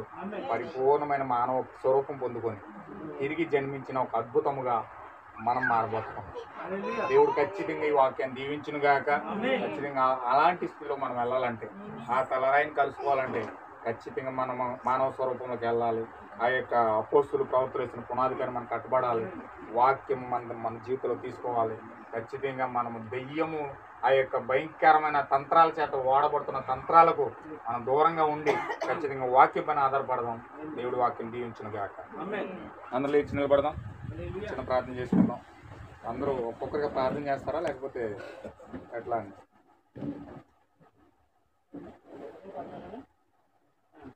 ఒక్కొక్కరిగా చేస్తారా? ఓకే. అందరూ కూడా లేచి నిలబడండి. చిన్న ప్రార్థన చేసి నేను మీకు ఒక్కొక్కరికి అవకాశం ఇస్తాను. ప్రార్థన చేయండి. ఖచ్చితంగా మనమందరం కూడా ప్రార్థన చేద్దాం. హల్లెలూయా, హల్లెలూయా, హల్లెలూయా. ఓ దేవానికి స్తుతులు స్తోత్రాలు చెల్లిస్తా ఉన్నాం ప్రభు. ఇంతవరకు నువ్వు మాతో మాట్లాడావు ప్రభు, మా జీవితాలు దర్శించావు తండ్రి, మా హృదయాలతో మాట్లాడావు ప్రభు. ఓ సంసోను కోసం మాకు చూపించావు తండ్రి. సంసోను ఏ విధంగా ప్రభు నీ చిత్తం పట్టిన వచ్చినవాడు ప్రభు, బలశాలిగా వచ్చినవాడు. ఓ ఇజ్రాయేల్ పక్షాన్న ప్రభు ఒక నాయకుడిగా వచ్చినవాడు, ఇజ్రాయేల్ ప్రజలను వివరించడానికి వచ్చినవాడు, ఇజ్రాయేల్ ప్రజలను ప్రభువ బాగు చేయడానికి వచ్చినవాడు, ఇజ్రాయేల్ ప్రజల్ని శత్రువు నుంచి కాపాడడానికి వచ్చినవాడు. కానీ ప్రభువా ఒక ప్రభు సాతాను యొక్క తంత్రంలో పడి, ఆ స్త్రీల యొక్క మాయలో పడి, దేవుని యొక్క చిత్తాన్ని మరిచి గుడ్డివాడిగా మారిపోడు ప్రభు, దిగంబరిగా మారిపోడు ప్రభు, దౌర్భాగ్యతనంతో మారిపోడు ప్రభు, దిక్కుమాలినతనంతో మారిపోడు ప్రభు. ఈరోజు ప్రభువా ఎఫెసీ సంఘకాలంలో సంఘము ఎంతో అద్భుతంగా అపోస్తుల కార్య గ్రంథం ద్వారా అపోస్తులు ఎంతో శక్తితోని సంఘాన్ని ప్రారంభించి, ఓ దేవా అగ్ని నాలుగులు విభాగింపబడినట్లుగా ఓ పరిశుద్ధాత్మ వారి మీదకి వచ్చినప్పుడు వారి పరిశుద్ధాత్మ పొందుకున్నారు ప్రభువా. ఎంతో శక్తిగా సంఘం నిలబడ్డది ప్రభువా. రాను రాను లవోదిక ఈ చివరి సంఘ కాలంలో సంఘము ప్రభువా ఓ దేవ స్త్రీల యొక్క మాయలో పడి ప్రభువా, ఆ వేష యొక్క మాయలో పడి ప్రభువా, ఓ దేవ ప్రభువా సంఘం అనగా స్త్రీ అన్నావు ప్రభువా, సంఘాల మాయలో పడి ప్రభువా, ఓ సిద్ధాంతాల మాయలో పడి ప్రభువా నీ వాక్యాన్ని వదిలేశారు ప్రభువా. గుడ్డువారు అయిపోయారు ప్రభువా, దిగంబరులు అయిపోయారు ప్రభువా, అన్నిటి వస్త్రాలు వదిలేశారు ప్రభువా. అయితే తండ్రి దేవ నీ ప్రవర్తన పంపించి మరలా మాకు నీ పరిశుద్ధాత్మ పునరుద్ధరించావు, మరలా నీ జీవన పునరుద్ధరించావు, మరలా నీతి వస్త్రాలు ఇచ్చావు, మరలా పరిశుద్ధాత్మ బాప్తిజాన్ని ఇచ్చావు, మరలా అదే అభిషేకాన్ని ఇచ్చావు. ఓ దేవ నీ నామం వందనాలు తండ్రి. నీ ప్రవర్తన పంపించినందుకు వందనాలు, నీ అభిషేకం పంపించినందుకు వందనాలు. ఓ దేవ సాతాను వేసే ఎత్తుగడలో, సాతాను వేసే కుయ్యెత్తుల్లో ప్రభువా ఆ లోకం యొక్క ఆశల్లో మేము వెళ్ళిపోకుండా ఖచ్చితంగా మేము వాక్యం పైన కట్టబడడానికి, ఓ దేవుని చిత్తం పైన కట్టబడడానికి, ఆ పాత నిబంధన కొత్త నిబంధనలతో కొట్టబడడానికి, పరిపూర్ణమైన మందిరముగా కట్టబడడానికి, ఆ తిరిగి జన్మించిన అనుభవంతో కట్టబడడానికి, ఆ పరిశుద్ధాత్మ బాప్తిజం పొందుకోవడానికి, ఆ తలరాయి కలుసుకోవడానికి ఓ నీ కృప మాకు కావాలి ప్రభువా. ఓ నీ కృప మాకు కావాలి ప్రభువా. ఓ సాతాను యొక్క తంత్రాలను ఎదిరించాలి ప్రభువా. ఓ దేవ అట్లన్నింటిలో పారద్రోలాలు ప్రభువా. సహాయం చేయండి అని ప్రభువా ప్రార్థన చేద్దాం సహోదరులారా. ఇప్పుడు వరకు దేవుడు మీతో మాట్లాడాడు కదా, ఇప్పుడు మీరు మాట్లాడండి. దేవుడు మీతో మాట్లాడినప్పుడు మీరు ఇప్పుడు మాట్లాడండి. మీకు దేవుడు సమయం ఇచ్చాడు. ఖచ్చితంగా ప్రభువా సంసోను వలె మనం పశ్చాత్తాపడదాం. ఆ సంసోను ఎలాగైతే గుడ్డు కన్నులో నుంచి కన్నీరు వచ్చినట్లుగా ప్రభువా ఒక్కసారి మమ్మల్ని జ్ఞాపకం చేసుకో అని ఏ విధంగా ఏడుస్తూ ఉన్నాడో చూసారా? ఆ విధంగా మనం పశ్చాత్తాపడినప్పుడు దేవుడు ఖచ్చితంగా మనకు జాలి చూపించి దేవుడు తన అభిషేకాన్ని కుమ్మరిస్తాడు. ఆయన ప్రార్థించండి సహోదరులారా. హల్లెలూయా హల్లెలూయా హల్లెలూయా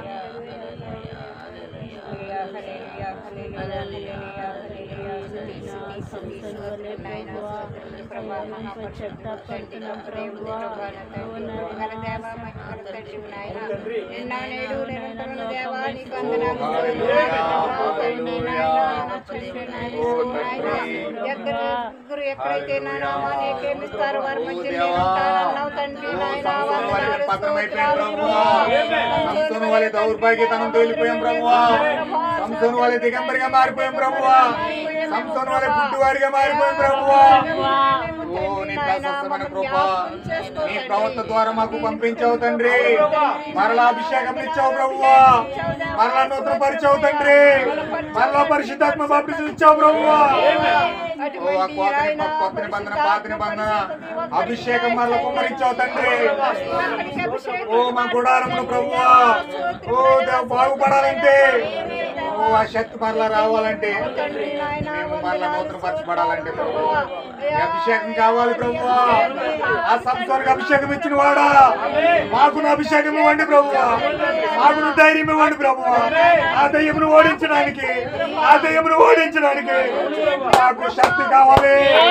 మాకు శక్తి కావాలి. ప్రార్థించండి సహోదరులారా. కుటుంబం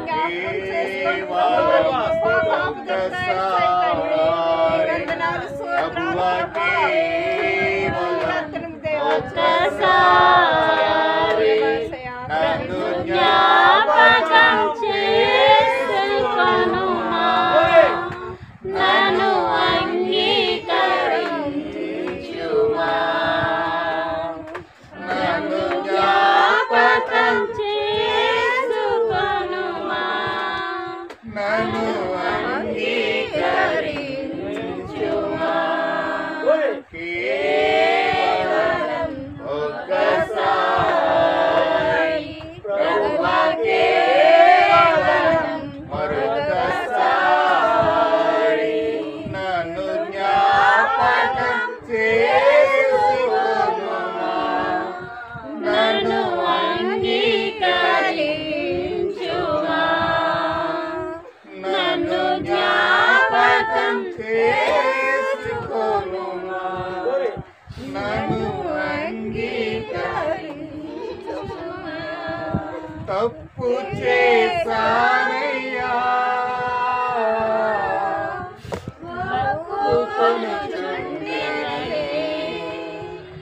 తప్పు చేశానయ్యా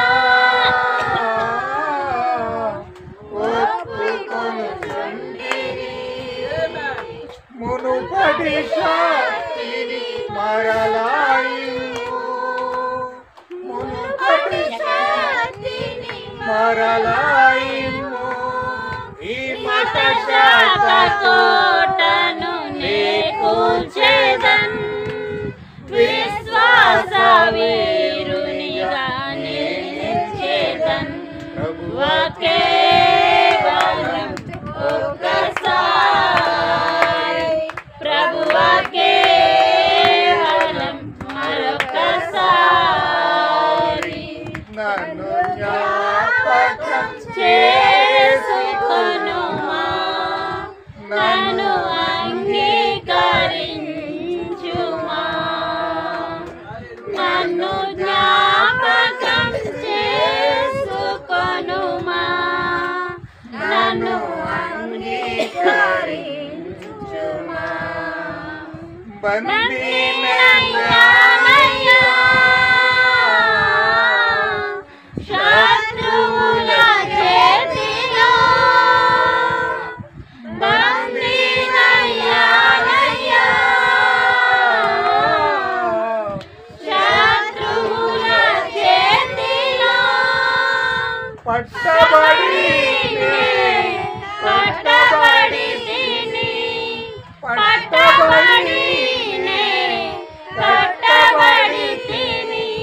అవిధేయ సేవకునిగా నిలిచితి అపజయపు అంచున నిలిచియుంటిని ప్రభువా కేవలం ఎంతమంది ఒక్కసారి